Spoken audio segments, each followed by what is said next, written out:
ਸਭ ਤੋਂ ਪਹਿਲਾਂ ਤਾਂ ਤੁਹਾਨੂੰ ਪਾਸਟਰ ਗੁਰਚਰਨ ਸਿੰਘ ਦੇ ਵੱਲੋਂ ਪਿਆਰ ਨਾਲ ਭਰੀ ਜੈ ਮਸੀਹ ਦੀ ਪ੍ਰਵਾਨ ਕਰਨਾ। ਸਭ ਨੂੰ ਜੈ ਮਸੀਹ ਦੀ। खुदावंद बरकत दे। ਹਾਲੇਲੂਇਆ। ਸੋ ਮੈਂ ਮੇਰੇ ਬ੍ਰਦਰ ਪਾਸਟਰ ਐਨਸਨ ਸਿਕੰਦਰ ਜੀ ਦਾ ਵੀ ਮੈਂ ਬਹੁਤ ਧੰਨਵਾਦ ਕਰਦਾ ਹਾਂ, ਔਰ ਜਿਨ੍ਹਾਂ ਨੇ ਅੱਜ ਮੈਨੂੰ ਦੂਜੀ ਤੀਜੀ ਵਾਰ ਇਸ ਜ਼ੂਮ ਮੀਟਿੰਗ ਤੇ ਪ੍ਰਚਾਰ ਕਰਨ ਦੇ ਲਈ ਇਨਵਾਈਟ ਕੀਤਾ। ਸੋ ਖੁਦਾ ਤੁਹਾਨੂੰ ਹੋਰ ਆਸ਼ੀਸ਼ ਦੇਵੇ। ਜੋ ਅੱਜ ਦਾ ਸਾਡਾ ਮੇਨ ਮੋਟਿਵ ਹੈ, ਸਾਡਾ ਮੇਨ ਜਿਹੜਾ ਕਲਾਮ ਹੈਗਾ, ਸਾਡਾ ਮੇਨ ਜਿਹੜਾ ਟੌਪਿਕ ਹੈਗਾ ਉਹ ਹੈਗਾ ਪਾਪ। ਪਾਪ ਸਾਡੀ ਜ਼ਿੰਦਗੀ ਦੇ ਵਿੱਚ ਕਦੋਂ ਆਉਂਦਾ ਤੇ ਕਿਵੇਂ ਹੁੰਦਾ ਹੈ। ਹਾਲੇਲੂਇਆ। ਸਾਡੀ ਜ਼ਿੰਦਗੀ ਤੈਸ਼ ਨੈਸ਼ ਕਦੋਂ ਹੁੰਦੀ ਹੈ, ਸਾਨੂੰ ਉਤਰਾਅ ਚੜਾ ਕਦੋਂ ਆਉਂਦੇ ਨੇ ਲਾਈਫ ਦੇ ਵਿੱਚ, ਔਰ ਸਾਡੇ ਸਰੀਰ ਦੇ ਨਾਲ ਹੁੰਦਾ ਕੀ ਹੈ। ਸੋ ਅਸੀਂ ਸਿੱਖਾਂਗੇ ਦੇ ਵਿੱਚੋਂ। ਔਰ ਜਦੋਂ ਅਸੀਂ ਦੇਖਦੇ ਹਾਂ ਕਿ ਪਵਿੱਤਰ ਸ਼ਾਸਤਰ ਦੇ ਵਿੱਚ ਜਦੋਂ ਅਸੀਂ ਦੇਖਦੇ ਹਾਂ ਕਿ ਪ੍ਰਭੂ ਯਿਸੂ ਮਸੀਹ ਜੀ ਜਦੋਂ ਜਰੂਸਲਮ ਦੇ ਵਿੱਚ ਆਏ, ਹੁਣ ਜਾਂ ਪਿੱਛੇ ਜਿਹਾ ਗੁੱਡ ਫਰਾਈਡੇ ਤੇ ਈਸਟਰ ਦੇ ਜਿਹੜੇ ਦਿਨ ਨੇ ਉਹ ਚੱਲਦੇ ਸੀ। ਸੋ ਪ੍ਰਭੂ ਯਿਸੂ ਮਸੀਹ ਨੇ ਜਰੂਸਲਮ ਦੇ ਵਿੱਚ ਪ੍ਰਵੇਸ਼ ਕੀਤਾ। ਉਹਨਾਂ ਦੇ ਪ੍ਰਵੇਸ਼ ਕਰਨ ਦਾ ਕੀ ਮਕਸਦ ਸੀ? ਉਹ ਜਦੋਂ ਜਰੂਸਲਮ ਦੇ ਵਿੱਚ ਆਏ, ਉਹਨਾਂ ਨੇ ਆ ਕੇ ਦੇਖਿਆ ਕਿ ਜਿਹੜੀ ਪਵਿੱਤਰ ਹੈਕਲ ਸੀ ਤੇ ਉਹਦੇ ਵਿੱਚ ਵਣਜ ਤੇ ਵਪਾਰ ਹੋ ਰਹੇ ਸੀ, ਉਹਦੇ ਵਿੱਚ ਲੋਕ ਪਾਪ ਕਰਨ ਲੱਗੇ ਹੋਏ ਸੀ। ਇਸ ਕਰਕੇ ਯਿਸੂ ਨੂੰ ਰੋਣਾ ਆਇਆ। ਆਮੀਨ ਆਮੀਨ। ਕਹਿੰਦਾ ਵਚਨ ਕੀ ਕਹਿੰਦਾ ਲੋਕਾਂ ਦੇ ਵਿੱਚ ਪਾਪ ਨੂੰ ਦੇਖ ਕੇ ਯਿਸੂ ਰੋਇਆ। ਸੋ ਕਿਉਂ ਰੋਇਆ? ਉਹਨੂੰ ਕੀ ਜ਼ਰੂਰਤ ਸੀ ਰੋਣ ਦੀ? ਹਾਲੇਲੂਇਆ। ਸੋ ਅੱਜ ਅਸੀਂ ਬਾਈਬਲ ਦੇ ਵਿੱਚੋਂ ਦੇਖਦੇ ਹਾਂ, ਜਦੋਂ ਅਸੀਂ ਸੰਸਾਰਿਕ ਗੱਲਾਂ ਦੇ ਵਿੱਚੋਂ ਵੀ ਦੇਖਦੇ ਹਾਂ, ਜੇਕਰ ਸਾਡਾ ਬੱਚਾ ਸਾਡੇ ਸਿਖਾਏ ਹੋਏ ਰਾਸਤਿਆਂ ਦੇ ਉੱਤੇ ਨਾ ਚੱਲੇ, ਜੇਕਰ ਉਹ ਗਲਤੀਆਂ ਤੇ ਗਲਤੀਆਂ ਕਰੀ ਚੱਲੇ, ਤੇ ਅਸੀਂ ਕੀ ਕਰਾਂਗੇ? ਅਸੀਂ ਵੀ ਉਹੀ ਕਰਾਂਗੇ ਜੋ ਸਾਡੇ ਉਧਾਰ ਕਰਤਾ ਯਿਸੂ ਮਸੀਹ ਜੀ ਨੇ ਕੀਤਾ। ਹਾਲੇਲੂਇਆ। ਜਦੋਂ ਬੱਚੇ ਨਾ ਸਮਝਣ ਉਦੋਂ ਬਾਪ ਰੋਂਦਾ ਹੈ। ਸਾਡਾ ਯਿਸੂ ਮਸੀਹ ਉਦੋਂ ਰੋਇਆ ਜਦੋਂ ਉਹਨੇ ਦੇਖਿਆ ਕਿ ਯਰੂਸ਼ਲਮ ਦੇ ਵਿੱਚ ਲੋਕ ਕਰ ਕੀ ਰਹੇ ਨੇ, ਔਰ ਮੈਂ ਸਿਖਾ ਕੇ ਕੀ ਗਿਆ ਸੀ। ਹਾਲੇਲੂਇਆ। ਕਿਉਂ? ਜਦੋਂ ਇਨਸਾਨ ਦੀ ਜ਼ਿੰਦਗੀ ਦੇ ਵਿੱਚ ਪਾਪ ਵੱਧ ਜਾਂਦਾ ਤਾਂ ਸਮਝ ਲਓ ਸਾਰੇ ਪਾਸੇ ਤੁਹਾਡੇ ਫੁੱਲ ਸਟਾਪ ਲੱਗ ਗਿਆ। ਤੁਹਾਡੀ ਬੜੋਤਰੀ ਨਹੀਂ ਹੋਏਗੀ, ਨਾ ਤੁਹਾਡੀ ਆਤਮਾ ਦੇ ਵਿੱਚ ਬੜੋਤਰੀ ਹੋਏਗੀ, ਨਾ ਤੁਹਾਡੀ ਸੰਸਾਰ ਦੇ ਵਿੱਚ ਬੜੋਤਰੀ ਹੋਏਗੀ, ਨਾ ਤੁਹਾਡੇ ਪੈਸੇ ਦੇ ਵਿੱਚ ਬੜੋਤਰੀ ਹੋਏਗੀ, ਨਾ ਤੁਹਾਡੇ ਪਰਿਵਾਰ ਦੇ ਵਿੱਚ ਬੜੋਤਰੀ ਹੋਏਗੀ। ਪਾਪ ਜਿਹੜਾ ਹੈਗਾ ਇੱਕ ਏਦਾਂ ਦਾ ਘੁਣ ਹੈ ਜਿਹੜਾ ਸਾਡੀ ਜ਼ਿੰਦਗੀ ਦੇ ਵਿੱਚ ਲੱਗੀ ਜਾਂਦਾ, ਤੇ ਬਾਹਰੋਂ ਦੇਖਣ ਨੂੰ ਦਿਖਾਵਾ ਸਾਨੂੰ ਬੜਾ ਸੁੰਦਰ ਨਜ਼ਰ ਆਉਂਦਾ, ਲੇਕਿਨ ਅੰਦਰ ਜਿਹੜਾ ਹੈਗਾ ਉਹ ਘੁਣ ਨੇ ਲੱਕੜੀ ਨੂੰ ਖਾ ਰੱਖਿਆ। ਜੇ ਬਾਹਰੋਂ ਕੋਈ ਧੱਕਾ ਵੀ ਦੇ ਦੇ ਤਾਂ ਐਨੇ ਜਾ ਕੇ ਡਿੱਗ ਜਾਵਾਂਗੇ, ਟੁੱਟ ਜਾਵਾਂਗੇ, ਔਰ ਪਤਾ ਵੀ ਨਹੀਂ ਲੱਗਣਾ। ਬਾਹਰੋਂ ਦੇਖਣ ਨੂੰ ਇੱਕ ਸਜੋਲ ਲੱਕੜੀ ਹੈ, ਬਾਹਰੋਂ ਦੇਖਣ ਨੂੰ ਇੱਕ ਮਜ਼ਬੂਤ ਲੱਕੜੀ ਹੈ, ਲੇਕਿਨ ਉਹਨੂੰ ਅੰਦਰ ਤੋਂ ਘੁਣ ਨੇ ਖਾਇਆ ਹੋਇਆ। ਲੇਕਿਨ ਉਹ ਲੱਕੜੀ ਦਾ ਕੀ ਫਾਇਦਾ ਜਿਹੜੀ ਅੰਦਰੋਂ ਮਜ਼ਬੂਤ ਨਾ ਹੋਵੇ। ਹਾਲੇਲੂਇਆ। ਸੋ ਪਾਪ ਮੇਰੇ ਅਜ਼ੀਜ਼ੋ ਜਿਹੜਾ ਹੈਗਾ ਉਹ ਇਨਸਾਨ ਨੂੰ ਖਤਮ ਕਰ ਦਿੰਦਾ, ਦਿਨ ਪਰ ਦਿਨ ਉਹਨੂੰ ਡੈਡ ਕਰ ਦਿੰਦਾ। ਤਾਂ ਹੀ ਤਾਂ ਬਾਈਬਲ ਦੇ ਵਿੱਚ ਲਿਖਿਆ ਕਹਿੰਦਾ ਪਾਪ ਦੀ ਮਜ਼ਦੂਰੀ ਜਿਹੜੀ ਹੈਗੀ ਆ ਉਹ ਮੌਤ ਹੈ।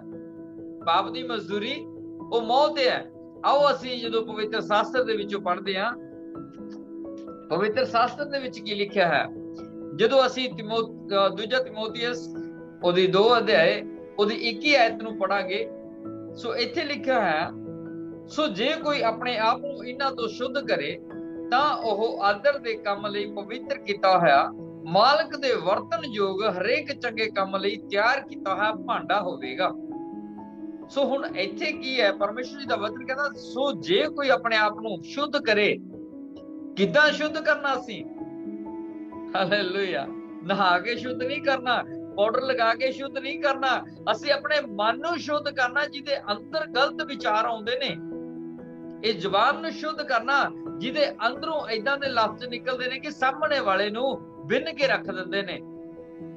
ਆਪਣੀਆਂ ਅੱਖਾਂ ਨੂੰ ਪਵਿੱਤਰ ਕਰਨਾ, ਜਿਹੜੀਆਂ ਅੱਖਾਂ ਦੇਖਦੀਆਂ ਨੇ ਉਹ ਮਾਈਂਡ ਦੇ ਵਿੱਚ ਸੋਚਦੀਆਂ ਨੇ ਤੇ ਉਹੀ ਲਵਾਂ ਦੇ ਉੱਤੇ ਆਉਂਦਾ ਹੈ, ਉਹਨੂੰ ਸ਼ੁੱਧ ਕਰਨਾ ਹੈ। ਤਾਂ ਆਦਰ ਦੇ ਕੰਮ ਲਈ ਪਵਿੱਤਰ ਕੀਤਾ ਹੈ, ਮਾਲਕ ਦੇ ਵਰਤਨ ਯੋਗ ਭਾਂਡਾ ਬਣ ਜਾਵੇਗਾ। ਮੇਰੇ ਅਜੀਜ਼ੋ, ਤੁਸੀਂ ਉਦੋਂ ਤੱਕ ਵਰਤਨ ਦੇ ਯੋਗ ਭਾਂਡੇ ਨਹੀਂ ਬਣੋਗੇ ਜਦੋਂ ਤੱਕ ਤੁਹਾਡੇ ਅੰਦਰ ਸ਼ੁੱਧਤਾਈ ਤੇ ਪਵਿੱਤਰਤਾਈ ਨਹੀਂ ਆ ਜਾਂਦੀ, ਜਦੋਂ ਤੱਕ ਤੁਸੀਂ ਪਾਪ ਤੋਂ ਰਹਿਤ ਨਹੀਂ ਹੋ ਜਾਂਦੇ, ਉਦੋਂ ਤੱਕ ਤੁਸੀਂ ਵਰਤਣ ਦੇ ਯੋਗ ਭਾਂਡੇ ਕਦੇ ਵੀ ਬਣ ਨਹੀਂ ਸਕਦੇ।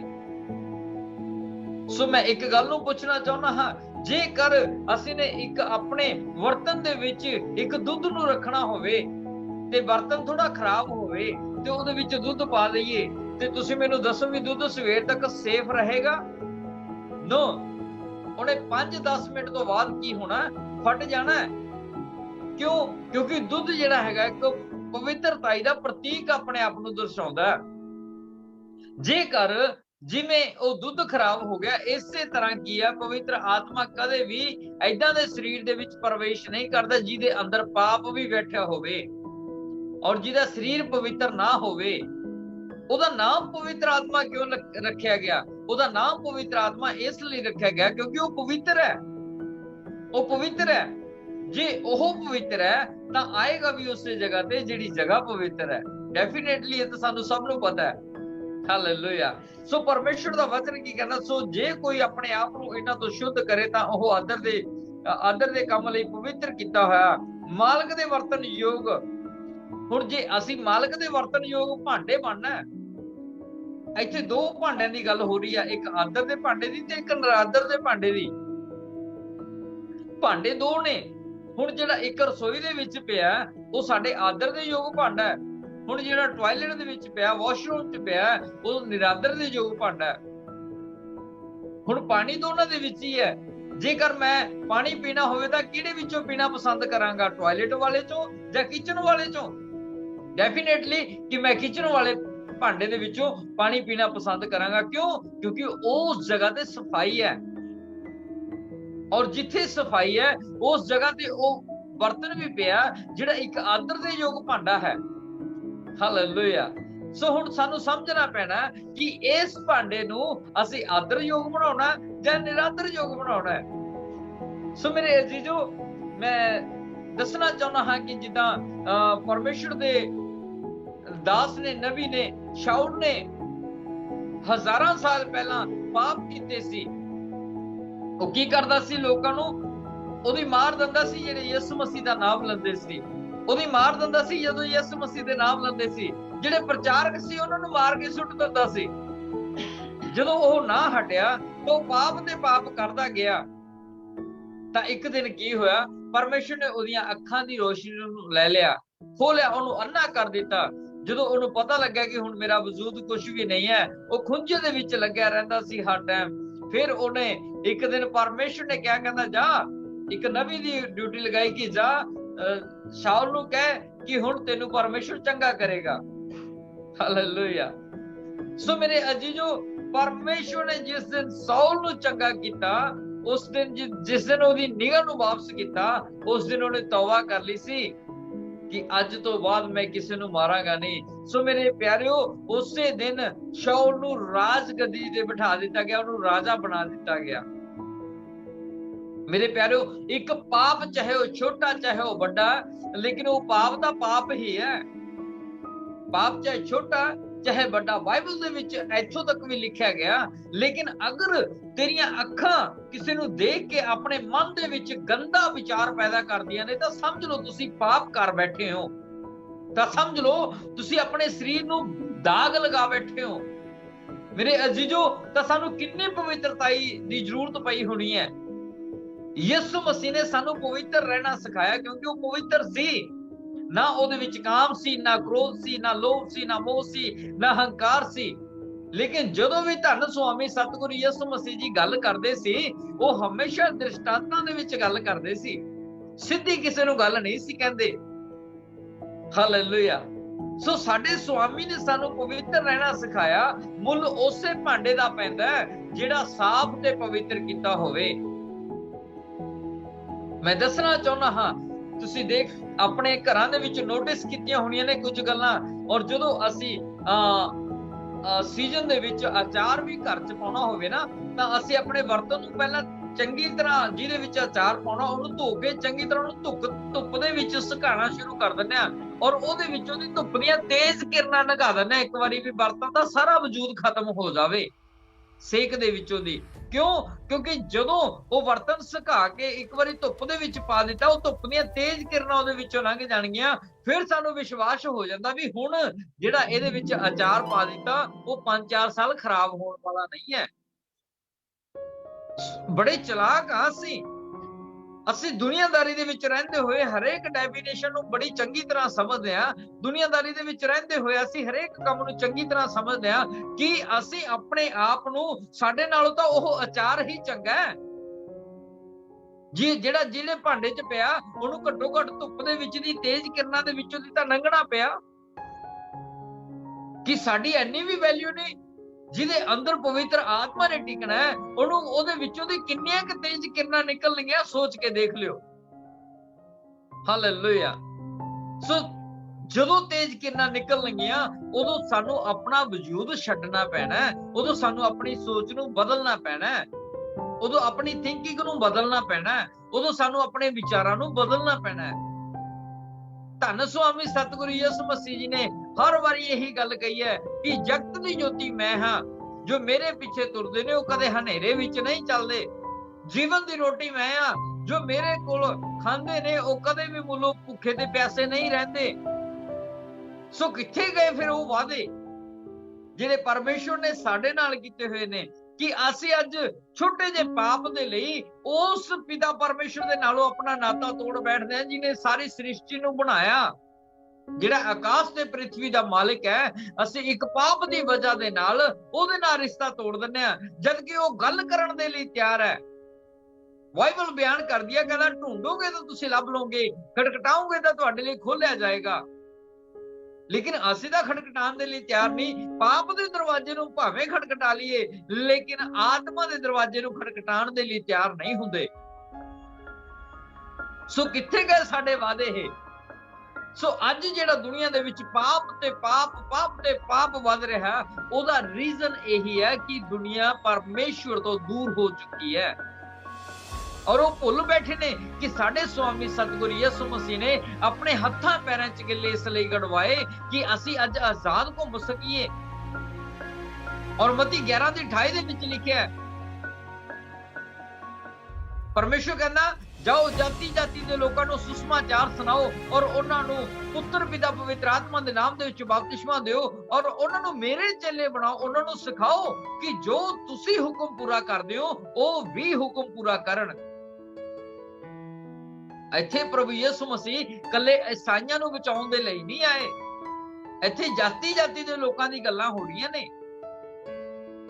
ਔਰ ਮੈਂ ਇੱਕ ਗੱਲ, ਮੇਰੀ ਹੁਣੀ ਗੱਲ ਚੱਲ ਰਹੀ ਸੀ, ਮੈਂ ਪਰਮੇਸ਼ਰ ਦੇ ਕਲਾਮ ਦੇ ਵਿੱਚ ਅੱਜ ਜਦੋਂ ਅਸੀਂ ਇੱਕ ਦੂਜੇ ਦੇਖਦੇ ਹਾਂ ਲੋਕਾਂ ਦੀਆਂ ਜ਼ਿੰਦਗੀਆਂ ਨੂੰ ਕਿ ਲੋਕਾਂ ਦੀਆਂ ਜ਼ਿੰਦਗੀਆਂ ਕਿੱਦਾਂ ਚੱਲੀਆਂ ਨੇ, ਅੱਜ ਪਾਪ ਨੂੰ ਹੱਥ ਤੇ ਚੱਕ ਕੇ ਘੁੰਮ ਰਹੀ ਹੈ ਦੁਨੀਆ।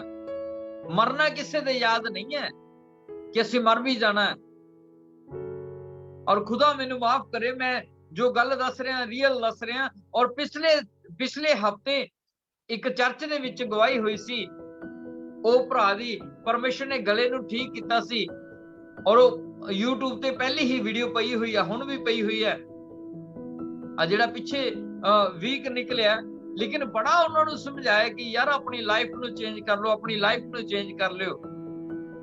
ਬੜਾ ਰੌਲਾ ਪਾਇਆ ਅਸੀਂ ਨੇ, ਲੇਕਿਨ ਜਦੋਂ ਲਾਈਫ ਚੇਂਜ ਨਾ ਕੀਤੀ, ਅਚਾਨਕ ਹਾਰਟ ਅਟੈਕ ਆਇਆ, ਰਾਤ ਨੂੰ ਉਹਨਾਂ ਦੀ ਡੈਥ ਹੋ ਗਈ। ਅਫਸੋਸ ਤਾਂ ਬੜਾ ਆਇਆ ਕਿ ਉਹ ਮਰ ਕਿਵੇਂ ਗਿਆ, ਪਰ ਕਰ ਵੀ ਕੀ ਸਕਦੇ ਆ। ਜੇਕਰ ਉਹਨੇ ਆਪਣੀ ਲਾਈਫ ਨੂੰ ਚੇਂਜ ਕੀਤਾ ਹੁੰਦਾ ਸ਼ਾਇਦ ਉਹ ਨਾ ਮਰਦਾ ਹਜੇ। ਸੋ ਮੇਰੇ ਭਰਾਵੋ, ਕਿਉਂਕਿ ਲਾਈਫ ਦਾ ਕੋਈ ਪਤਾ ਨਹੀਂ ਕਦੋਂ ਦੀ ਐਂਡ ਹੋ ਜਾਵੇ। ਸਮਾਂ ਸਿਚੁਏਸ਼ਨ ਏਦਾਂ ਦੀਆਂ ਕ੍ਰੀਏਟ ਹੋ ਰਹੀਆਂ ਨੇ, ਜਾਂ ਸਰਕਾਰਾਂ ਹੀ ਏਦਾਂ ਦੀਆਂ ਕਰ ਰਹੀਆਂ ਨੇ, ਜਾਂ ਸਾਡਾ ਲਾਈਫ ਸਟਾਈਲ ਹੀ ਏਦਾਂ ਦੇ ਹੋ ਚੁੱਕੇ ਨੇ। ਅਸੀਂ ਬਾਹਰੀ ਸੁੰਦਰਤਾ ਨੂੰ ਲਈ ਫਿਰਦੇ ਆ, ਲੇਕਿਨ ਕੋਈ ਪਤਾ ਨਹੀਂ। ਸੰਤ ਕਬੀਰ ਜੀ ਦੱਸ ਗਏ ਨੇ ਬਾਣੀ ਦੇ ਵਿੱਚ, ਕਬੀਰਾ ਬੁਲਬੁਲਾ ਪਾਣੀ ਕਾ ਇਹ ਤੇਰੀ ਔਕਾਤ, ਜਿਸ ਘਰ ਮੌਜਾਂ ਮਾਣੀਆਂ ਫਿਰ ਕੋਈ ਨਾ ਰੱਖੇ ਰਾਤ। ਮੇਰੇ ਪਿਆਰਿਓ, ਸਾਡੇ ਘਰ ਦੇ ਵੀ ਉਸ ਦਿਨ ਫਿਰ ਸਾਡਾ ਸਾਥ ਛੱਡ ਜਾਂਦੇ ਨੇ। ਜਦੋਂ ਉਹਦਾ ਵਜੂਦ ਇਸ ਸਰੀਰ ਦੇ ਵਿੱਚੋਂ ਨਿਕਲ ਜਾਂਦਾ, ਫਿਰ ਚੱਕ ਲੋ ਹੋ ਜਾਂਦੀ ਹੈ ਵੀ ਇਹਨੂੰ ਲੈ ਜਾਓ। ਇਹ ਤਾਂ ਲਾਈਫ ਹੈ ਜਿਹੜੀ ਅਸੀਂ ਜਾਗਦੇ ਹੋਏ ਇੱਕ ਸੁਪਨਾ ਦੇਖ ਰਹੇ ਹਾਂ। लेकिन जदों जाग खुलेगी, जाग उदों खुलेगी जदों इस शरीर दे विचों वजूद निकल गया, उदों पता लगना कि सुपने दे विच करके की आया, तू भेजिया सी किहड़े काम, तू करके किहड़ा काम आया। मेरे अजीजो, परमेश्वर ने किसी नबी नूं नहीं बख्शिया, किसी संत नूं नहीं बख्शिया, किसी पास्टर नूं नहीं बख्शिया, किसी नूं नहीं बख्शिया। ओहदा न्याय जिहड़ा हुंदा उहनां लई सारिआं लई बराबर हुंदा है। ਉਹਦਾ ਨਿਉ ਸਭ ਦੇ ਲਈ ਬਰਾਬਰ ਹੁੰਦਾ ਹੈ। ਇਹ ਨਹੀਂ ਹੈ ਕਿ ਮੈਂ ਪਾਸਟਰ ਹਾਂ, ਮੇਰੇ ਤੋਂ ਹਜ਼ਾਰਾਂ ਲੋਕ ਬਚ ਗਏ ਨੇ, ਹਜ਼ਾਰਾਂ ਲੋਕਾਂ ਨੇ ਤੌਬਾ ਕੀਤੀ ਹੈ, ਹਜ਼ਾਰਾਂ ਹੀ ਲੋਕ ਬਪਤਿਸਮਾ ਲੈ ਗਏ ਨੇ ਕਿ ਮੈਨੂੰ ਜੇ ਮੈਂ ਪਾਪ ਕਰ ਲਿਆ ਤਾਂ ਰੱਬ ਮੈਨੂੰ ਛੱਡ ਦੂ। ਨਹੀਂ, ਉਹ ਮੈਨੂੰ ਡਬਲ ਸਜ਼ਾ ਦਊ। ਕਿਉਂਕਿ ਬਾਣੀ ਦੇ ਵਿੱਚ ਲਿਖਿਆ ਹੈ, ਕਹਿੰਦਾ ਜਿਹੜਾ ਸੱਚ ਦੇ ਗਿਆਨ ਨੂੰ ਪ੍ਰਾਪਤ ਕਰਕੇ ਵੀ ਪਾਪ ਕਰੇ, ਫਿਰ ਪਾਪ ਦੇ ਨਿਮਿਤ ਕੋਈ ਦੂਜਾ ਬਲੀਦਾਨ ਨਹੀਂ ਹੈ। ਮੇਰੇ ਅਜੀਜੋ, ਸਭ ਤੋਂ ਵੱਡੀ ਲਾਈਨ ਉੱਥੇ ਨਬੀਆਂ ਦੀ ਹੋਣੀ ਹੈ ਨਰਕ ਦੇ ਵਿੱਚ। ਮੈਂ ਸਾਫ਼ ਗੱਲ ਕਹਿਣਾ, ਅੱਜ ਪਰਮੇਸ਼ਰ ਨੂੰ ਪਵਿੱਤਰ ਲੋਕਾਂ ਦੀ ਜ਼ਰੂਰਤ ਹੈ, ਅੱਜ ਪਰਮੇਸ਼ਰ ਨੂੰ ਪਵਿੱਤਰ ਨਬੀਆਂ ਦੀ ਜ਼ਰੂਰਤ ਹੈ, ਅੱਜ ਪਰਮੇਸ਼ਰ ਨੂੰ ਸਾਫ਼ ਦਿਲ ਵਾਲਿਆਂ ਦੀ ਜ਼ਰੂਰਤ ਹੈ। ਉਹ ਬਾਈਬਲ ਦੇ ਵਿੱਚ ਇੱਕ ਬੰਦਾ ਕਹਿੰਦਾ ਸੀ ਨਾ ਕਿ ਦੇਖੋ ਜੀ, ਮੈਂ ਤਾਂ ਪ੍ਰਾਰਥਨਾ ਵੀ ਕਰਦਾ, ਧੰਨਵਾਦ ਵੀ ਕਰਦਾ ਔਰ ਵਿਸ਼ਵਾਸ ਵੀ ਦਿੰਦਾ। ਕਹਿੰਦਾ ਦੇਖ ਪ੍ਰਭੂ ਜੀ, ਮੈਂ ਇਹਦੇ ਵਰਗਾ ਨਹੀਂ ਹੈਗਾ ਜਿਹੜਾ ਚੁੰਗੀ ਲੈਂਦਾ। ਔਰ ਜਿਹੜਾ ਚੁੰਗੀ ਲੈਣ ਵਾਲਾ ਸੀ ਉਹ ਕੀ ਕਰ ਰਿਹਾ ਸੀ, ਕਹਿੰਦਾ ਪ੍ਰਭੂ ਮੈਨੇ ਪਾਪ ਜਿਹੜੇ ਕੀਤੇ ਨੇ ਬਸ ਮੈਨੂੰ ਮਾਫ ਕਰ ਦੀ ਤੇ ਆਪਣੇ ਚਾਨਾਂ ਨਾਲ ਲਗਾ ਲਈ। ਤਾਂ ਪਰਮੇਸ਼ਰ ਨੇ ਕੀ ਕਿਹਾ, ਕਹਿੰਦਾ ਜਿਹੜਾ ਵਿਸ਼ਵਾਸ ਵੀ ਦਿੰਦਾ ਹੈ, ਜਿਹੜਾ ਪ੍ਰਾਰਥਨਾ ਵੀ ਕਰਦਾ ਹੈ, ਜਿਹੜਾ ਸਭ ਕੁਝ ਕਰਦਾ, ਮੈਨੂੰ ਉਹ ਪਸੰਦ ਨਹੀਂ ਆਇਆ। ਮੈਨੂੰ ਉਹ ਪਾਪੀ ਬੰਦਾ ਪਸੰਦ ਆਇਆ ਜਿਹਨੇ ਤੌਬਾ ਕੀਤੀ ਹੈ, ਜਿਹਦਾ ਦਿਲ ਸਾਫ਼ ਸੀ। ਮੇਰੇ ਅਜੀਜੋ, ਅੱਜ ਪਰਮੇਸ਼ਰ ਉਸ ਬਰਤਨ ਨੂੰ ਪਿਆਰ ਕਰਨਾ ਚਾਹੁੰਦਾ ਹੈ ਜਿਹਦੇ ਦਿਲ ਸਾਫ਼ ਨੇ। ਹਾਲੇਲੂਇਆ। ਜਿਹਨੇ ਆਪਣੇ ਆਪ ਨੂੰ ਮਾਂਜ ਕੇ ਰੱਖਿਆ ਹੈ ਕਿ ਜਦੋਂ ਮਰਜ਼ੀ ਵਿੱਚ ਪਵਿੱਤਰ ਚੀਜ਼ ਪਾ ਦੋ, ਉਹ ਖਰਾਬ ਹੋਣ ਵਾਲੀ ਨਹੀਂ ਹੈ। ਹਾਲੇਲੂਇਆ। ਸੋ ਮੇਰੇ ਪਿਆਰਿਓ, ਅੱਜ ਵੀ ਪਰਮੇਸ਼ਰ ਤੁਹਾਨੂੰ ਇਸਤੇਮਾਲ ਕਰਨਾ ਚਾਹੁੰਦਾ ਹੈ। ਜੇ ਤੁਸੀਂ ਉਹ ਬਰਤਨ ਬਣਨਾ ਚਾਹੁੰਦੇ ਹੋ ਤਾਂ ਫਿਰ ਅੱਜ ਦਾ ਕਲਾਮ ਤੁਸੀਂ ਬੜੇ ਧਿਆਨ ਨਾਲ ਸੁਣਨਾ। ਮੈਂ ਵਿਸ਼ਵਾਸ ਕਰਦਾ ਇਸੇ ਮਹੀਨੇ ਦੇ ਵਿੱਚ ਅੱਜ ਹੀ ਤੁਹਾਡੇ ਉੱਤੇ ਸਟੈਂਪ ਲੱਗ ਜਾਏਗੀ ਔਰ ਯਿਸੂ ਮਸੀਹ ਤੁਹਾਨੂੰ ਇਸੇ ਮਹੀਨੇ ਦੇ ਵਿੱਚ ਉੱਪਰ ਉਠਾਏਗਾ ਤੇ ਉਹ ਆਪਣੇ ਬਰਤਨ ਯੋਗ ਤੁਹਾਨੂੰ ਭਾਂਡਾ ਬਣਾ ਲਏਗਾ। Hallelujah, hallelujah. ਮੇਰੇ ਅਜੀਜ਼ੋ, ਪਰਮੇਸ਼ਵਰ ਦੇ ਬਚਨ, ਪਰਮੇਸ਼ਵਰ ਕਹਿੰਦਾ ਧਰਤੀ ਟਲ ਜਾਏਗੀ, ਆਕਾਸ਼ ਟਲ ਜਾਏਗਾ, ਪਰ ਮੇਰਾ ਬਚਨ ਕਦੇ ਵੀ ਨਹੀਂ ਟਲੇਗਾ। ਸਾਡਾ ਪਰਮੇਸ਼ਵਰ ਉਦੋਂ ਰੋਇਆ ਸੀ ਜਦੋਂ ਉਹਨੇ ਆਪਣੇ ਔਲਾਦ ਨੂੰ ਦੇਖਿਆ ਕਿ ਇਹ ਗਲਤ ਰਾਸਤਿਆਂ ਦੇ ਉੱਤੇ ਚੱਲ ਪਈ ਹੈ। ਜੇ ਸਾਡੀ ਔਲਾਦ ਗਲਤ ਰਾਸਤਿਆਂ ਤੇ ਚੱਲ ਜੇ, ਅਸੀਂ ਹੱਸਾਂਗੇ, ਅਸੀਂ ਖੁਸ਼ੀ ਮਨਾਵਾਂਗੇ, ਅਸੀਂ ਉਹਨਾਂ ਨੂੰ ਡਾਂਟਦੇ ਵੀ ਹਾਂ, ਅਸੀਂ ਉਹਨਾਂ ਨੂੰ ਝਿੜਕਦੇ ਵੀ ਹਾਂ। ਪਰ ਜੇ ਨਾ ਹੋਣ ਤਾਂ ਕਈ ਵਾਰੀ ਏਦਾਂ ਹੁੰਦਾ ਕਿ ਸਾਡੀਆਂ ਅੱਖਾਂ 'ਚੋਂ ਅਥਰੂ ਵੀ ਆ ਜਾਂਦੇ ਨੇ ਕਿ ਮੇਰਾ ਬੇਟਾ ਨਲਾਇਕ ਨਿਕਲ ਗਿਆ, ਮੇਰੀ ਬੇਟੀ ਨਲਾਇਕ ਨਿਕਲ ਗਈ। ਇਹ ਘਿਨੌਣੇ ਕੰਮਾਂ ਦੇ ਵਿੱਚ ਪੈ ਗਏ ਨੇ। ਜੇ ਦੁਨੀਆਦਾਰੀ ਦੇ ਵਿੱਚ ਰਹਿੰਦੇ ਹੋਏ ਅਸੀਂ ਆਪਣੇ ਆਪ ਨੂੰ ਰਵਾ ਸਕਦੇ ਹਾਂ, ਔਰ ਜਿਹੜੇ ਪਰਮੇਸ਼ਰ ਨੇ ਸਾਨੂੰ ਆਪਣੇ ਸਵਰੂਪ ਤੇ ਬਣਾਇਆ ਉਹ ਸਾਨੂੰ ਕਿੰਨਾ ਕੁ ਪਿਆਰ ਕਰਦਾ ਹੋਣਾ ਹੈ। ਔਰ ਸਾਨੂੰ ਜਿਹੜੇ ਪਰਮੇਸ਼ਵਰ ਨੇ ਸਾਨੂੰ ਬਚਾਉਣ ਦੇ ਲਈ, ਸਾਨੂੰ ਆਜ਼ਾਦ ਕਰਨ ਦੇ ਲਈ ਆਪਣੀ ਜਾਨ ਦਾ ਵੀ ਸਰਫਾ ਨਹੀਂ ਕੀਤਾ, ਉਹਦਾ ਪਿਆਰ ਦੇਖ ਕੇ ਦੇਖੋ ਵੀ ਉਹਨੇ ਸਾਨੂੰ ਪਿਆਰ ਕਿੰਨਾ ਕੀਤਾ ਹੋਣਾ ਹੈ। ਅਸੀਂ ਬਾਈਬਲ ਦੇ ਵਿੱਚ ਬਿਆਨ ਕੀਤਾ ਹੋਇਆ ਕਿ ਦੁੱਧ ਪਿਲਾਉਂਦੀ ਮਾਂ, ਦੁੱਧ ਪਿਲਾਉਣ ਵਾਲੀ ਮਾਂ ਤੁਹਾਨੂੰ ਛੱਡ ਸਕਦੀ ਹੈ, ਲੇਕਿਨ ਮੈਂ ਤੁਹਾਨੂੰ ਕਦੇ ਛੱਡਾਂਗਾ ਨਹੀਂ, ਕਦੇ ਤਿਆਗਾਂਗਾ ਨਹੀਂ। ਇਹ ਤੁਹਾਡੇ ਨਾਲ ਵਾਅਦਾ ਸਾਡੇ ਧੰਨ ਸੁਆਮੀ ਸਤਿਗੁਰੂ ਯਿਸੂ ਮਸੀਹ ਨੇ ਕੀਤੇ ਹੋਏ ਨੇ। ਇਹ ਦੁਨੀਆ ਛੱਡ ਦੇਗੀ, ਇਹ ਮਾਂ ਪਿਓ ਛੱਡ ਦੇਣਗੇ, ਪਰ ਸਾਡਾ ਪਰਮੇਸ਼ਵਰ ਕਦੇ ਵੀ ਛੱਡੇਗਾ ਨਹੀਂ ਤੁਹਾਨੂੰ। ਹਾਲੇਲੂਇਆ। ਮੇਰੇ ਅਜੀਜ਼ੋ, ਉਸ ਪਿਤਾ ਦਾ ਪਿਆਰ ਯਾਦ ਕਰਕੇ ਦੇਖੋ, ਜਿਹੜੇ ਪਿਤਾ ਨੇ ਸਾਨੂੰ ਬਚਾਉਣ ਲਈ ਆਪਣੇ ਸਰੀਰ ਦਾ ਸਰਫਾ ਨਹੀਂ ਕੀਤਾ। ਉਹ ਅਸੀਂ ਆਪਣੇ ਬੱਚਿਆਂ ਦੇ ਲਈ ਇੱਕ ਮੂੰਹ ਤੇ ਚਪੇੜ ਨਹੀਂ ਖਾ ਸਕਦੇ, ਅਸੀਂ ਆਪਣੇ ਆਪ ਨੂੰ ਨੀਵਾਂ ਨਹੀਂ ਦਿਖਾ ਸਕਦੇ। ਉਸ ਪਿਤਾ ਪਰਮੇਸ਼ਰ ਦੀ ਯਾਦ ਦੇ ਵਿੱਚ ਦੇਖੋ ਉਹਦੇ ਨਾਲ ਕਿੰਨੇ ਤਸੀਹੇ ਝੱਲੇ ਗਏ ਉਹਨੇ ਨੇ ਆਪਣੇ ਸਰੀਰ ਦੇ ਉੱਤੇ। ਉਹਨੇ ਛਾਂਟੇ ਵੀ ਖਾਦੇ, ਇੱਕ ਛਾਂਟੇ ਦੇ ਨਾਲ ਲੋਹਾ ਵੀ ਵਿੰਨਿਆ ਹੁੰਦਾ ਸੀ। ਉਹ ਜਦੋਂ ਪੈਂਦਾ ਸੀ ਤਾਂ 250 ਗ੍ਰਾਮ ਮਾਸ ਵੀ ਨਾਲ ਲੈ ਕੇ ਆਉਂਦਾ ਸੀ, ਔਰ ਜਿੱਥੇ ਪੈਂਦਾ ਸੀ ਉਹ ਲਹੂ ਲਹਾਨ ਹੋ ਕੇ ਆਉਂਦਾ ਸੀ।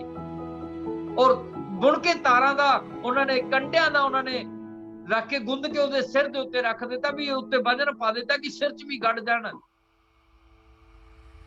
ਉਹ ਇੱਥੋਂ ਤੱਕ ਵੀ ਪਰਮੇਸ਼ਵਰ ਨੇ ਇੱਥੋਂ ਤੱਕ ਵੀ ਪਿਆਰ ਜ਼ਾਹਿਰ ਕਰ ਦਿੱਤਾ ਕਿ ਜਦੋਂ ਉਹਨੇ ਆਪਣੀ ਜਾਨ ਕੁਰਬਾਨ ਕਰ ਦਿੱਤੀ, ਫਿਰ ਵੀ ਗੱਲ ਇਹ ਕਹਿ ਕੇ ਗਿਆ ਕਿ ਪ੍ਰਭੂ ਇਹਨਾਂ ਲੋਕਾਂ ਨੂੰ ਮਾਫ ਕਰ ਦੀ, ਇਹ ਲੋਕ ਨਹੀਂ ਜਾਣਦੇ ਕਿ ਕੀ ਕਰਦੇ ਨੇ। ਉਹ ਫਿਰ ਵੀ ਸਾਨੂੰ ਆਜ਼ਾਦੀ ਦੇ ਕੇ ਜਾ ਰਿਹਾ, ਉਹ ਫਿਰ ਵੀ ਸਾਨੂੰ ਮਾਫ ਕਰਕੇ ਜਾ ਰਿਹਾ। ਮੇਰੇ ਅਜ਼ੀਜ਼ੋ, ਅੱਜ ਮੈਂ ਤੁਹਾਨੂੰ ਇੱਕ ਗੱਲ ਦੱਸਣੀ ਚਾਹੁੰਦਾ ਹਾਂ ਕਿ ਪਰਮੇਸ਼ਵਰ ਅੱਜ ਉਹੀ ਪਰਮੇਸ਼ਵਰ ਹੈ ਜਿਹੜਾ ਦਾਊਦ ਨੂੰ ਹਮੇਸ਼ਾ ਜਿੱਤ ਪ੍ਰਾਪਤ ਕਰਵਾਉਂਦਾ ਸੀ।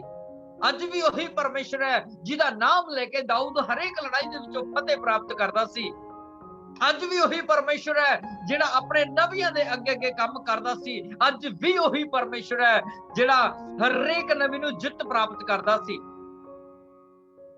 ਉਹੀ ਦਾਊਦ ਬਾਦਸ਼ਾਹ ਜਦੋਂ ਲੜਾਈਆਂ ਜਿੱਤ ਕੇ ਆਉਂਦਾ ਸੀ ਤਾਂ ਪਿਤਾ ਪਰਮੇਸ਼ਵਰ ਦੇ ਅੱਗੇ ਪ੍ਰਾਰਥਨਾ ਕਰਦਾ ਸੀ ਕਿ ਪਰਮੇਸ਼ਵਰ, ਜਿੱਥੇ ਮੈਂ ਜਾ ਰਿਹਾ ਤੇਰਾ ਆਤਮਾ ਮੇਰੇ ਨਾਲ ਰਹੇ ਔਰ ਮੈਨੂੰ ਜਿੱਤ ਦੇ ਵਿੱਚ ਫਲਵੰਤ ਕਰੇ। 66 ਲੜਾਈਆਂ ਲੜੀਆਂ ਨੇ ਸੰਤ ਦਾਊਦ ਬਾਦਸ਼ਾਹ ਜੀ ਨੇ, ਉਹ 66 ਲੜਾਈਆਂ ਨੂੰ ਜਿੱਤਿਆ। ਐਂਡ ਤੇ ਹੋਇਆ ਕਿ ਐਂਡ ਤੇ ਜਦੋਂ ਉਹਦਾ ਪਾਪ ਹੋ ਗਿਆ, ਆਪਣੇ ਸੈਨਿਕ ਦੀ ਪਤਨੀ ਦੇ ਨਾਲ ਜਦੋਂ ਉਹਨੇ ਪਾਪ ਕੀਤਾ, ਉਹਨੂੰ ਫੇਰ ਪਰਮੇਸ਼ਵਰ ਨੇ ਸਜ਼ਾ ਦਿੱਤੀ। ਕਹਿੰਦਾ ਦਾਊਦ, ਹੁਣ ਤੇਰੇ ਘਰਾਣੇ ਦੇ ਵਿੱਚ ਤੇਰੇ ਪਾਪ ਦੀ ਵਜ੍ਹਾ ਦੇ ਨਾਲ ਤੇਰੇ ਬੱਚੇ ਮਰਨਗੇ। ਔਰ ਜਦੋਂ ਦਾਊਦ ਪਾਤਸ਼ਾਹ ਦਾ ਬੇਟਾ ਬਿਮਾਰ ਹੋ ਗਿਆ ਸੀ ਤਾਂ ਦਾਊਦ ਪਾਤਸ਼ਾਹ ਨੇ 7 ਦਿਨ ਵਰਤ ਰੱਖਿਆ ਔਰ 7 ਦਿਨ ਕੁਝ ਨਹੀਂ ਖਾਇਆ, ਭੁੰਜੇ ਪਿਆ ਔਰ 7ਵੇਂ ਦਿਨ ਬੱਚੇ ਦੀ ਮੌਤ ਹੋਈ। ਇੱਕ ਪਾਪ ਦੀ ਵਜ੍ਹਾ ਦੇ ਨਾਲ, ਜੇਕਰ ਪਾਪ ਚਾਹੇ ਤੁਸੀਂ ਕਰਦੇ ਹੋ, ਚਾਹੇ ਮੈਂ ਕਰਦਾ, ਚਾਹੇ ਆਮ ਲੋਕ ਕਰਦੇ ਨੇ, ਪਰ ਪਰਮੇਸ਼ਵਰ ਦੀ ਨਿਗਾਹ ਦੇ ਵਿੱਚ ਸਭੋ ਬਰਾਬਰ ਨੇ। ਇਹ ਨਾ ਸੋਚਿਓ ਕਿ ਮੈਂ ਬਚ ਜੂਗਾ, ਮੈਂ ਯਿਸੂ ਮਸੀਹ ਨੂੰ ਜਾਣਦਾ, ਮੇਰੀ ਯਿਸੂ ਮਸੀਹ ਦੇ ਨਾਲ ਯਾਰੀ ਹੈ, ਉਹ ਮੈਂ ਵੱਧ ਵਰਤ ਰੱਖ ਲੂੰਗਾ, ਮੈਂ ਵੱਧ ਪ੍ਰਾਰਥਨਾ ਕਰ ਲੂੰਗਾ। ਜੇ ਮੇਰੇ ਅਜੀਜ਼ੋ ਉਹ ਸੰਤ ਦਾਊਦ ਪਾਤਸ਼ਾਹ ਨੂੰ ਨਹੀਂ ਬਖਸ਼ ਸਕਦਾ ਤੇ ਫਿਰ ਮੈਨੂੰ ਤੇ ਤੁਹਾਨੂੰ ਵੀ ਉਹ ਕਦੇ ਬਖਸ਼ਣ ਵਾਲਾ ਨਹੀਂ ਹੈ। ਕਿਉਂਕਿ ਉਹਦੀ ਕਿਤਾਬ ਦੇ ਵਿੱਚ ਹਾਂ ਦੀ ਹਾਂ ਤੇ ਨਾ ਦੀ ਨਾ ਲਿਖੀ ਹੋਈ ਹੈ। ਪਵਿੱਤਰ ਬਾਈਬਲ ਦੇ ਵਿੱਚ ਲਿਖਿਆ ਕਹਿੰਦਾ ਤੇਰੀ ਹਾਂ ਦੀ ਹਾਂ ਤੇ ਤੇਰੀ ਨਾ ਦੀ ਨਾ ਹੋਵੇ। ਜਦੋਂ ਤੁਸੀਂ ਹਾਂ ਦੀ ਹਾਂ ਤੇ ਨਾ ਦੀ ਨਾ ਲੈ ਕੇ ਚੱਲੋਗੇ ਤਾਂ ਫਿਰ ਸੱਚਮੁੱਚ ਪਰਮੇਸ਼ਰ ਤੁਹਾਨੂੰ ਜਿੱਤ ਦੇਣ ਤੋਂ ਕੋਈ ਵੀ ਰੋਕ ਨਹੀਂ ਸਕਦਾ ਔਰ ਪਰਮੇਸ਼ਰ ਤੁਹਾਡੇ ਅੱਗੇ ਅੱਗੇ ਚੱਲੇਗਾ। ਉਹੀ ਯਹੋਸ਼ੂਆ ਸੀ, ਉਹੀ ਯਹੋਸ਼ੂਆ ਸੀ ਜਿਹੜੀ ਯਰੀਹੋ ਦੀ ਦੀਵਾਰ ਨੂੰ ਘੇਰਨ ਗਿਆ ਸੀ, ਉਹ ਜਿਹੜੀ ਕਿਸੇ ਤੋਂ ਟੁੱਟਦੀ ਵੀ ਨਹੀਂ ਸੀ, ਜਿਹੜੀ ਬਹੁਤ ਚੌੜੀ ਰੱਖੀ ਹੋਈ ਸੀ। ਸੰਤ ਯਹੋਸ਼ੂਆ ਨੇ ਆਪਣੇ ਸਰੀਰ ਨੂੰ ਪਵਿੱਤਰ ਕੀਤਾ। ਉਹਨੇ ਉਦਾਂ ਦੀ ਚਾਲ ਚੱਲੀ ਜਿੱਦਾਂ ਦੀ ਚਾਲ ਸਾਡੇ ਪਰਮੇਸ਼ਰ ਨੂੰ ਪਸੰਦ ਆਈ। ਜਿਹੜਾ ਕੰਮ ਕਿਸੇ ਦੁਨੀਆ ਦੇ ਇਨਸਾਨ ਤੋਂ ਨਹੀਂ ਕਰ ਸਕੇ, ਜਿਹੜੇ ਕੰਮ ਇਨਸਾਨ ਨਹੀਂ ਸੀ ਕਰ ਸਕਦਾ, ਲੇਕਿਨ ਉਹੀ ਸੰਤ ਯਹੋਸ਼ੂਆ ਨੇ ਪਿਤਾ ਪਰਮੇਸ਼ਰ ਤੋਂ ਕਰਵਾ ਲਿਆ। ਜਿਹੜੀ ਯਰੀਹੋ ਦੀ ਦੀਵਾਰ ਡਿੱਗ ਨਹੀਂ ਸੀ ਸਕਦੀ, ਉਹ ਘੁਟਨੇ ਟੇਕ ਕੇ ਬੈਠ ਗਿਆ ਕਿ ਪਿਤਾ, ਜਿੱਦਾਂ ਤੇ ਮੈਂ ਦੂਜੇ ਦੇਸ਼ਾਂ ਨੂੰ ਜਿੱਤਿਆ, ਮੈਂ ਯਰੀਹੋ ਨੂੰ ਵੀ ਜਿੱਤਣਾ ਚਾਹੁੰਦਾ। ਤਾਂ ਪਿਤਾ ਪਰਮੇਸ਼ਰ ਨੇ ਆਵਾਜ਼ ਪਾਈ ਕਿ 6 ਦਿਨ 7 ਦਿਨ ਤੂੰ ਤੁਰੀਆਂ ਵਜਾਏਗਾ ਤੇ ਗੇੜਾ ਲਾਏਗਾ, 7ਵੇਂ ਦਿਨ 7 ਤੁਰੀਆਂ ਵਜਾ ਦੀ, ਜੈਕਾਰਾ ਲਗਾ ਦੀ, ਦੀਵਾਰ ਟੁੱਟ ਜਾਏਗੀ। ਮੇਰੇ ਅਜੀਜ਼ੋ, ਜਦੋਂ ਇਸੇ ਤਰ੍ਹਾਂ ਕੀਤਾ ਸੰਤ ਯਹੋਸ਼ੂਆ ਨੇ ਤਾਂ 7ਵੇਂ ਦਿਨ ਜਦੋਂ 7 ਚੱਕਰ ਲਗਾ ਕੇ 7 ਤੁਰੀਆਂ ਵਜਾਈਆਂ ਤੇ ਜਦੋਂ ਜੈਕਾਰੇ ਛੱਡੇ, ਉਹ ਦੀਵਾਰ ਦੇ 2 ਹਿੱਸੇ ਹੋ ਗਏ। ਹਾਲੇਲੂਇਆ। ਮੇਰੇ ਅਜੀਜ਼ੋ, ਉਹੀ ਪਰਮੇਸ਼ਵਰ ਹੈ ਜਿਹੜਾ ਸੰਤ ਯਹੋਸ਼ੂਆ ਨੂੰ ਜਿੱਤ ਦੇ ਸਕਦਾ ਹੈ। ਉਹੀ ਪਰਮੇਸ਼ਵਰ ਹੈ ਜਿਹੜਾ ਆਪਣੇ ਨਬੀਆਂ ਦਾ ਖਾਤਮਾ ਕਰ ਸਕਦਾ ਹੈ। ਉਹੀ ਪਰਮੇਸ਼ਵਰ ਹੈ ਜਿਹਨੇ ਸੈਮਸੰਗ ਨੂੰ ਨਹੀਂ ਛੱਡਿਆ, ਉਹ ਅੱਜ ਸਾਨੂੰ ਵੀ ਨਹੀਂ ਛੱਡਦਾ। ਉਹੀ ਪਰਮੇਸ਼ਰ ਹੈ ਜਿਹੜਾ ਸੰਤ ਯਹੋਸ਼ੂਆ ਨੂੰ ਜਿੱਤ ਦਿਲਾ ਸਕਦਾ, ਤੁਹਾਨੂੰ ਤੇ ਮੈਨੂੰ ਵੀ ਜਿੱਤ ਦਿਲਾ ਸਕਦਾ ਹੈ। ਫਰਕ ਇੰਨਾ ਕਾ ਕਿ ਸਾਡੇ ਵਿੱਚ ਇੱਕ ਜੜ ਲੱਗੀ ਹੋਈ ਹੈ ਜਿਹੜੀ ਪਾਪ ਦੀ ਜੜ ਹੈ। ਜਿੰਨਾ ਚਿਰ ਇਹਨੂੰ ਕੱਟਾਂਗੇ ਨਹੀਂ, ਉਹਨਾਂ ਚਿਰ ਅਸੀਂ ਰੱਬ ਦੀ ਉਂਗਲੀ ਨੂੰ ਕਦੇ ਪਕੜ ਨਹੀਂ ਸਕਾਂਗੇ। ਜੇ ਸਾਡੇ ਵਿੱਚ ਪਾਪ ਦੀ ਜੜ ਪਈ ਰਹੀ ਤਾਂ ਇਹ ਨਾ ਸੋਚ ਲਿਓ ਕਿ ਰੱਬ ਤੁਹਾਡੀ ਗੱਲ ਸੁਣੇਗਾ। ਇਹ ਨਾ ਸੋਚ ਲਿਓ ਕਿ ਪਰਮੇਸ਼ਰ ਤੁਹਾਡੀਆਂ ਅੱਖਾਂ ਤੋਂ ਗਿਰੇ ਹੋਏ ਅਥਰੂਆਂ ਨੂੰ ਦੇਖ ਕੇ ਤੁਹਾਡੇ ਉੱਤੇ ਦਇਆ ਕਰ ਲੇਗਾ। ਨੋ, ਦਇਆ ਕਰਨ ਵਾਲਾ ਨਹੀਂ ਹੈ। ਉਹਨਾਂ ਚਿਰ ਦਇਆ ਨਹੀਂ ਹੁੰਦੀ ਜਿੰਨਾ ਚਿਰ ਦਿਲ ਸਾਫ਼ ਨਹੀਂ ਹੁੰਦਾ। ਮੇਰੇ ਪਿਆਰਿਓ, ਜੇਕਰ ਅਸੀਂ ਨੇ ਕੁਝ ਲੈਣਾ ਹੈ, ਪਰਮੇਸ਼ਰ ਦੇ ਨਾਲ ਚੱਲਣਾ ਹੈ, ਤਾਂ ਫਿਰ ਸਾਨੂੰ ਪਵਿੱਤਰਤਾਈ ਦੀ ਚਾਲ ਤਾਂ ਚੱਲਣਾ ਪੈਣਾ ਹੈ। ਹਾਲੇਲੂਇਆ। ਸੋ ਅਗਲਾ ਜਦੋਂ ਵਚਨ ਪੜ੍ਹਦੇ ਅਸੀਂ, ਇੱਥੇ ਕੀ ਲਿਖਿਆ? ਕਹਿੰਦਾ ਪਰ ਤੂੰ ਜਵਾਨੀ ਦੀਆਂ ਕਾਮਨਾ ਤੋਂ ਭੱਜ ਅਤੇ ਜਿਹੜੇ ਸਾਫ਼ ਦਿਲ ਤੋਂ ਪ੍ਰਭੂ ਦਾ ਨਾਮ ਲੈਂਦੇ ਹਨ, ਉਹਨਾਂ ਨਾਲ ਧਰਮ, ਨਿਸ਼ਚਾ, ਪ੍ਰੇਮ, ਮਿਲਾਪ ਉਹਦੇ ਮਗਰ ਲੱਗੇ ਰਹਿਣਗੇ। ਹਾਲੇਲੂਇਆ। ਸੋ ਦੁਬਾਰਾ ਪੜ੍ਹਦੇ ਨੇ ਇਸ ਵਚਨ ਨੂੰ, ਕਹਿੰਦਾ ਪਰ ਜਵਾਨੀ ਦੀਆਂ ਕਾਮਨਾ ਤੋਂ ਭੱਜ। ਕਿਹੜੀਆਂ ਕਾਮਨਾ ਤੋਂ ਭੱਜਣਾ? ਜਵਾਨੀ ਦੀਆਂ ਕਾਮਨਾ ਤੋਂ ਭੱਜ, ਅਤੇ ਜਿਹੜਾ ਸਾਫ਼ ਦਿਲ ਤੋਂ, ਕਿਹੜੇ ਦਿਲ ਤੋਂ? ਹੁਣ ਉੱਥੇ ਆ ਗਈ ਗੱਲ, ਕਿਹੜੇ ਦਿਲ ਦੀ ਗੱਲ ਕਰਦਾ ਪਰਮੇਸ਼ਵਰ? ਜਿਹੜੇ ਸਾਫ਼ ਦਿਲ ਤੋਂ, ਜਿਹਨੇ ਆਪਣੇ ਬਰਤਨ ਨੂੰ ਸਾਫ਼ ਕੀਤਾ ਹੈ, ਜਿਹਨੇ ਆਪਣੇ ਭਾਂਡੇ ਨੂੰ ਸਾਫ਼ ਕੀਤਾ ਹੈ, ਜਿਹਨੇ ਇਸ ਸਰੀਰ ਨੂੰ ਸਾਫ਼ ਕੀਤਾ ਹੈ, ਉਹਦੀ ਪ੍ਰਾਰਥਨਾ ਸੁਣੀ ਜਾਣੀ ਹੈ। ਕਰ ਲੋ ਜਿੰਨੀਆਂ ਮਰਜ਼ੀ ਪ੍ਰਾਰਥਨਾ, ਜੇ ਦਿਲ ਦੇ ਵਿੱਚ ਪਾਪ ਪਿਆ ਤਾਂ ਉਹ ਪ੍ਰਾਰਥਨਾ ਉੱਤਰ ਲੈ ਕੇ ਨਾ ਆਉਣ ਵਾਲੀ ਨਹੀਂ ਹੈ। ਮੇਰੇ ਅਜੀਜ਼ੋ, ਪਰਮੇਸ਼ਰ ਦਾ ਇੱਥੋਂ ਤੱਕ ਵੀ ਆਪਣੇ ਵਚਨ ਨੂੰ ਕਹਿ ਗਿਆ, ਕਹਿੰਦਾ ਯਿਸੂ ਮਸੀਹ ਜੀ ਨੇ ਕਿਹਾ, ਜਿਹੜਾ ਮੇਰੇ ਤੇ ਵਿਸ਼ਵਾਸ ਕਰੇਗਾ ਔਰ ਮੇਰੇ ਹੁਕਮਾਂ ਦੀ ਪਾਲਣਾ ਕਰੇਗਾ, ਉਹ ਮੇਰੇ ਜਿਹੇ ਕੰਮ ਨਹੀਂ, ਮੇਰੇ ਤੋਂ ਕਿੱਡੇ ਕਿੱਡੇ ਵੱਡੇ ਵੱਡੇ ਕੰਮ ਕਰੇਗਾ। ਹਾਲੇਲੂਇਆ। ਸੋ ਮੇਰੇ ਪਿਆਰਿਓ, ਜਿੰਨੇ ਵੀ ਮੈਨੂੰ ਫੇਸਬੁੱਕ ਲਾਈਵ ਦੇਖ ਰਹੇ ਨੇ ਔਰ ਜਿੰਨੇ ਵੀ ਇਸ ਜ਼ੂਮ ਮੀਟਿੰਗ ਦੇ ਵਿੱਚ ਨੇ, ਅਗਰ ਤੁਸੀਂ ਵੱਡੇ ਵੱਡੇ ਕੰਮਾਂ ਨੂੰ ਆਪਣੀ ਲਾਈਫ ਦੇ ਵਿੱਚ ਕਰਨਾ ਚਾਹੁੰਦੇ ਹੋ, ਜ਼ਿੰਦਗੀ ਦੇ ਵਿੱਚ ਕਰਨਾ ਚਾਹੁੰਦੇ ਹੋ, ਤਾਂ ਫਿਰ ਤੁਹਾਨੂੰ ਪਵਿੱਤਰਤਾਈ ਦੇ ਨਾਲ ਤੇ ਸਾਫ਼ ਦਿਲ ਦੇ ਨਾਲ ਯਿਸੂ ਮਸੀਹ ਦੇ ਉੱਤੇ ਨਿਸ਼ਚਾ ਰੱਖ ਕੇ ਕੰਮ ਕਰਨੇ ਪੈਣਗੇ। ਹਾਲੇਲੂਇਆ। ਸੋ ਮੇਰੇ ਪਿਆਰਿਓ, ਵੇ ਆਫ ਫੇਥ ਮਿਨਿਸਟਰੀ ਰੇਤਗੜ੍ਹ ਦੁਨੀਆ ਦਾ ਪਹਿਲਾ ਚਰਚ ਹੈ ਜਿੱਥੇ ਬੱਚਾ ਹੋਣ ਤੋਂ ਪਹਿਲਾਂ ਉਹਦਾ ਨਾਮ ਮੈਂਸ਼ਨ ਕੀਤਾ ਜਾਂਦਾ ਹੈ ਕਿ ਤੇਰੇ ਬੇਟਾ ਹੋਣਾ ਹੈ। ਭਾਵੇਂ ਤੇਰੀ ਮੈਰਿਜ ਨੂੰ 10 ਸਾਲ ਹੋ ਗਏ, 20 ਸਾਲ ਹੋ ਗਏ, 30 ਸਾਲ ਹੋ ਗਏ, ਮੈਟਰ ਨਹੀਂ ਰੱਖਦਾ। ਉਹ ਜੇਕਰ ਪਰਮੇਸ਼ਵਰ ਅਬਰਾਹਮ ਨੂੰ ਦੇ ਸਕਦਾ 99 ਸਾਲ ਦੀ ਉਮਰ ਦੇ ਵਿੱਚ, ਜੇਕਰ ਪਰਮੇਸ਼ਵਰ ਯਾਕੂਬ ਨੂੰ ਦੇ ਸਕਦਾ ਆਪਣੀ ਪਤਨੀ ਦੇ ਦੁਆਰਾ, ਜੇਕਰ ਪਰਮੇਸ਼ਵਰ ਹੰਨਾ ਨੂੰ ਦੇ ਸਕਦਾ 14 ਸਾਲ ਤੋਂ ਬਾਅਦ, ਤਾਂ ਉਹ ਸਾਡੀ ਪ੍ਰਾਰਥਨਾ ਦੇ ਦੁਆਰਾ ਅੱਜ ਉਹਨਾਂ ਭੈਣਾਂ ਨੂੰ ਵੀ ਬੱਚੇ ਦੇ ਸਕਦਾ ਜਿਨ੍ਹਾਂ ਦੀਆਂ ਮੈਰਿਜਾਂ ਨੂੰ ਹਜ਼ਾਰਾਂ ਸਾਲ ਹੋ ਗਏ। ਹਾਲੇਲੂਇਆ। ਤੁਹਾਡਾ ਵਿਸ਼ਵਾਸ ਹੈ, ਕਿੱਦਾਂ ਤੁਸੀਂ ਵਿਸ਼ਵਾਸ ਨੂੰ ਆਪਣੇ ਨੂੰ ਪ੍ਰਮੋਟ ਕਰਨਾ ਚਾਹੁੰਦੇ ਹੋ, ਤੁਹਾਡੇ ਉੱਤੇ ਡਿਪੈਂਡੈਂਟ ਕਰਦਾ ਹੈ, ਪਰਮੇਸ਼ਰ ਦੇ ਉੱਤੇ ਨਹੀਂ। ਪਰਮੇਸ਼ਰ ਨੇ ਤਾਂ ਇੱਕੋ ਵਾਰੀ ਕਹਿ ਦਿੱਤਾ ਸੀ ਕਿ ਜੋ ਬੀਜੇਗਾ ਸੋ ਹੀ ਵੱਢੇਗਾ। ਇਹ ਤੁਸੀਂ ਦੇਖਣਾ ਕਿ ਆਪਣਾ ਸਰੀਰ ਕਿੰਨਾ ਕੁ ਬੀਜ ਰਹੇ ਹੋ, ਇਹ ਅਸੀਂ ਦੇਖਣਾ। ਪਰਮੇਸ਼ਰ ਨੇ ਤਾਂ ਇੱਥੋਂ ਤੱਕ ਵੀ ਕਹਿੰਦਾ ਹੈ, ਜੋ ਤੁਸੀਂ ਮੈਨੂੰ ਦੋਗੇ ਮੈਂ ਤੁਹਾਨੂੰ ਉਹਦਾ ਉਛਲਦਾ ਦਬਾ ਕੇ ਡੁੱਲਦਾ ਤੁਹਾਡੀ ਝੋਲੀ ਦੇ ਵਿੱਚ ਪਾ ਦੇਵਾਂਗਾ। ਫਿਰ ਕਿਉਂ ਨਹੀਂ ਪਿਆ ਅੱਜ ਸਾਡੀ ਝੋਲੀਆਂ, ਕਿਉਂ ਖਾਲੀ ਨੇ ਅੱਜ ਸਾਡੀਆਂ ਝੋਲੀਆਂ? ਸਾਨੂੰ ਤਾਂ ਸੇਮ ਵਾਪਸ ਵੀ ਨਹੀਂ ਆਉਂਦਾ, ਔਰ ਵੀਜ਼ ਵੀ ਦਿੰਦੇ ਆ, ਵਿਸ਼ਵਾਸ ਵੀ ਦਿੰਦੇ ਆ, ਸਭ ਕੁਝ ਦਿੰਦੇ ਆ, ਆਪਣੇ ਸਰੀਰ ਦਾ ਵਿਸ਼ਵਾਸ ਵੀ ਦਿੰਦੇ ਆ, ਲੇਕਿਨ ਦਿਲ ਪਵਿੱਤਰ ਨਹੀਂ ਹੈ, ਭਾਂਡਾ ਪਵਿੱਤਰ ਨਹੀਂ ਹੈ। ਕਿੱਥੋਂ ਅਸੀਂ ਗੱਲਾਂ ਪੂਰੀਆਂ ਕਰਾਂਗੇ? ਸੋ ਮੇਰੇ ਅਜੀਜ਼ੋ, ਜਿੰਨੇ ਵੀ ਪਾਸਟਰ ਮੇਰੀ ਆਵਾਜ਼ ਨੂੰ ਸੁਣ ਰਹੇ ਨੇ, ਅੱਜ ਮੈਂ ਉਹਨਾਂ ਅੱਗੇ ਪ੍ਰਾਰਥਨਾ ਕਰਦਾ ਹਾਂ, ਪਿਤਾ ਪਰਮੇਸ਼ਰ ਅੱਗੇ ਵੀ ਪ੍ਰਾਰਥਨਾ ਕਰੂੰਗਾ। ਮੇਰੀ ਉਹਨਾਂ ਨੂੰ ਇਹੀ ਵਚਨ ਦੀ ਨਸੀਹਤ ਹੈ ਕਿ ਜੇ ਸੇਵਕਾਈ ਦੇ ਵਿੱਚ ਤੁਹਾਨੂੰ ਪਰਮੇਸ਼ਰ ਨੇ ਖੜਾ ਕੀਤਾ ਤਾਂ ਫਿਰ ਪਵਿੱਤਰਤਾਈ ਦੀ ਸੇਵਕਾਈ ਕਰਨਾ ਸ਼ੁਰੂ ਕਰ ਦਿਓ। ਹਾਲੇਲੂਇਆ। ਜਿਸ ਤਰ੍ਹਾਂ ਨੂਹ ਪਰਮੇਸ਼ਰ ਦੇ ਨਾਲ ਚੱਲਦਾ ਸੀ, ਤਾਂ ਜਦੋਂ ਪਾਪ ਵੱਧ ਗਿਆ ਸੀ ਤਾਂ ਪਰਮੇਸ਼ਰ ਨੇ ਨੂਹ ਨੂੰ ਕਿਹਾ ਸੀਗਾ, ਨੂਹ ਆਪਣੇ ਲਈ ਇੱਕ ਬੋੜ ਤਿਆਰ ਕਰ ਜਿਹਦੇ ਵਿੱਚ ਤੈਨੇ ਆਪਣੇ ਘਰਾਣੇ ਨੂੰ ਤੇ ਇੱਕ ਇੱਕ ਪਸ਼ੂ ਅਤੇ ਜਾਨਵਰਾਂ ਦੇ ਇੱਕ ਇੱਕ ਜੋੜੇ ਨੂੰ ਰੱਖਣਾ ਹੈ। ਸਾਰੀ ਦੁਨੀਆ ਨੂੰ ਪਰਮੇਸ਼ਰ ਨੇ 40 ਦਿਨ ਧਰਤੀ ਤੇ ਮਹਾਪਰਲੋ ਪਾਈ, ਬਾਰਿਸ਼ ਪਾਈ ਤੇ ਸਾਰੀ ਤੈਸ਼ ਨੈਸ਼ ਹੋ ਗਈ। ਨੂਹ ਜਿੰਦਾ ਰਿਹਾ, ਨੂਹ ਦਾ ਘਰਾਣਾ ਜਿੰਦਾ ਰਿਹਾ। ਪਰਮੇਸ਼ਰ ਦਾ ਵਚਨ ਕਹਿੰਦਾ ਤੂੰ ਬਚ ਤੇ ਤੇਰਾ ਘਰਾਣਾ ਬਚਾਇਆ ਜਾਏਗਾ। ਹਾਲੇਲੂਇਆ। ਨੂਹ ਜਿੰਦਾ ਰਿਹਾ, ਪਰਮੇਸ਼ਰ ਨੇ ਉਹਦੇ ਘਰਾਣੇ ਨੂੰ ਜਿੰਦਾ ਰੱਖਿਆ, ਕਿਉਂਕਿ ਉਹਦਾ ਵਚਨ ਕਦੇ ਵੀ ਟਲਦਾ ਨਹੀਂ।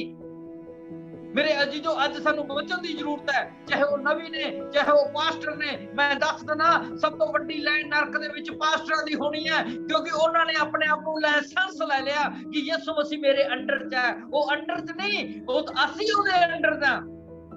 ਯਿਸੂ ਮਸੀਹ ਸਾਡੇ ਅੰਡਰ ਚ ਨਹੀਂ, ਅਸੀਂ ਉਹਦੇ ਅੰਡਰ ਚ। ਉਹ ਸਾਡਾ ਨੌਕਰ ਨਹੀਂ, ਅਸੀਂ ਉਹਦੇ ਨੌਕਰ ਆ। ਮੇਰੇ ਅਜੀਜ਼ੋ, ਪਾਸਟਰ ਗੁਰਚਰਨ ਦੇ ਕੋਲ ਖਰੀ ਸਿੱਖਿਆ ਆ, ਖਰੀਆਂ ਗੱਲਾਂ ਨੇ। ਅਗਰ ਤੁਹਾਨੂੰ ਤੁਹਾਡੀ ਲਾਈਫ ਦੇ ਵਿੱਚ ਪੈ ਗਈਆਂ ਤਾਂ ਤੁਹਾਡੀ ਆਉਣ ਵਾਲੀ ਜ਼ਿੰਦਗੀ ਪਾਸਟਰ ਗੁਰਚਰਨ ਵਰਗੀ ਨਾ ਬਣ ਗਈ ਤਾਂ ਫਿਰ ਮੈਨੂੰ ਕਹਿ ਦਿਓ ਤੁਸੀਂ। ਅਸੀਂ ਦਿਖਾਵੇ ਦੀ ਸੇਵਕਾਈ ਨਹੀਂ ਕਰਨੀ, ਅਸੀਂ ਵਿਸ਼ਵਾਸ ਦੀ ਸੇਵਕਾਈ ਕਰਨੀ ਹੈ। ਅਸੀਂ ਲੋਕਾਂ ਨੂੰ ਦਿਖਾਉਣ ਦੇ ਅੱਗੇ, ਆਪਣੇ ਅੱਗੇ ਪਾਸਟਰ, ਅਪੋਸਟਲ, ਰੈਵਰੈਂਡ, ਇਹ ਸਾਨੂੰ ਦਿਖਾਵਾ ਕਰਨ ਦੀ ਜ਼ਰੂਰਤ ਨਹੀਂ ਹੈ। ਇੱਥੋਂ ਦਿਖਾਵਾ ਹੋਵੇ, ਲੋਕ ਕਹਿਣ ਕਿ ਤੁਹਾਡੀ ਪ੍ਰਾਰਥਨਾ ਕਰਾਈ ਸੀ, ਕੈਂਸਰ ਠੀਕ ਹੋ ਗਿਆ, ਉਹ ਤੁਹਾਡੇ ਤੋਂ ਪ੍ਰਾਰਥਨਾ ਕਰਾਈ ਸੀ, ਏਡਜ਼ ਦੀਆਂ ਬਿਮਾਰੀਆਂ ਠੀਕ ਹੋ ਗਈਆਂ, ਤੁਹਾਡੇ ਤੋਂ ਪ੍ਰਾਰਥਨਾ ਕਰਾਈ ਸੀ, ਮੇਰੇ ਬੱਚਾ ਹੋ ਗਿਆ, ਤੁਹਾਡੇ ਤੋਂ ਪ੍ਰਾਰਥਨਾ ਕਰਾਈ ਸੀ, ਮੇਰਾ ਟੁੱਟਿਆ ਹੋਇਆ ਘਰ ਜੁੜ ਗਿਆ। ਉਹ ਤੁਹਾਨੂੰ ਲੋਕਾਂ ਦੀਆਂ ਗਵਾਹੀਆਂ ਸੁਣ ਕੇ ਪਤਾ ਲੱਗੇ ਕਿ ਪਰਮੇਸ਼ਰ ਨੇ ਤੁਹਾਨੂੰ ਕਿਹੜੀ ਬਲੇਸਿੰਗ ਦੇ ਨਾਲ ਨਵਾਜਿਆ ਹੋਇਆ। ਹਾਲੇਲੂਇਆ। ਮੇਰੇ ਅਜ਼ੀਜ਼ੋ, ਅਸੀਂ ਆਪਣੇ ਆਪ ਵੱਡੇ ਨਹੀਂ ਹੋ ਸਕਦੇ ਜਿੰਨਾ ਚਿਰ ਇਸ ਬਰਤਨ ਦੇ ਵਿੱਚ ਯਿਸੂ ਮਸੀਹ ਨਹੀਂ ਆ ਜਾਂਦੇ, ਜਿੰਨਾ ਚਿਰ ਇਸ ਬਰਤਨ ਨੂੰ ਯਿਸੂ ਮਸੀਹ ਜੀ ਆਪਣੇ ਹੱਥਾਂ ਦੇ ਵਿੱਚ ਲੈ ਕੇ ਇਸਤੇਮਾਲ ਨਹੀਂ ਕਰ ਲੈਂਦੇ, ਉਹਨਾਂ ਚਿਰ ਇਹ ਬਰਤਨ ਦਾ ਕੋਈ ਵੀ ਮੁੱਲ ਨਹੀਂ ਹੈ।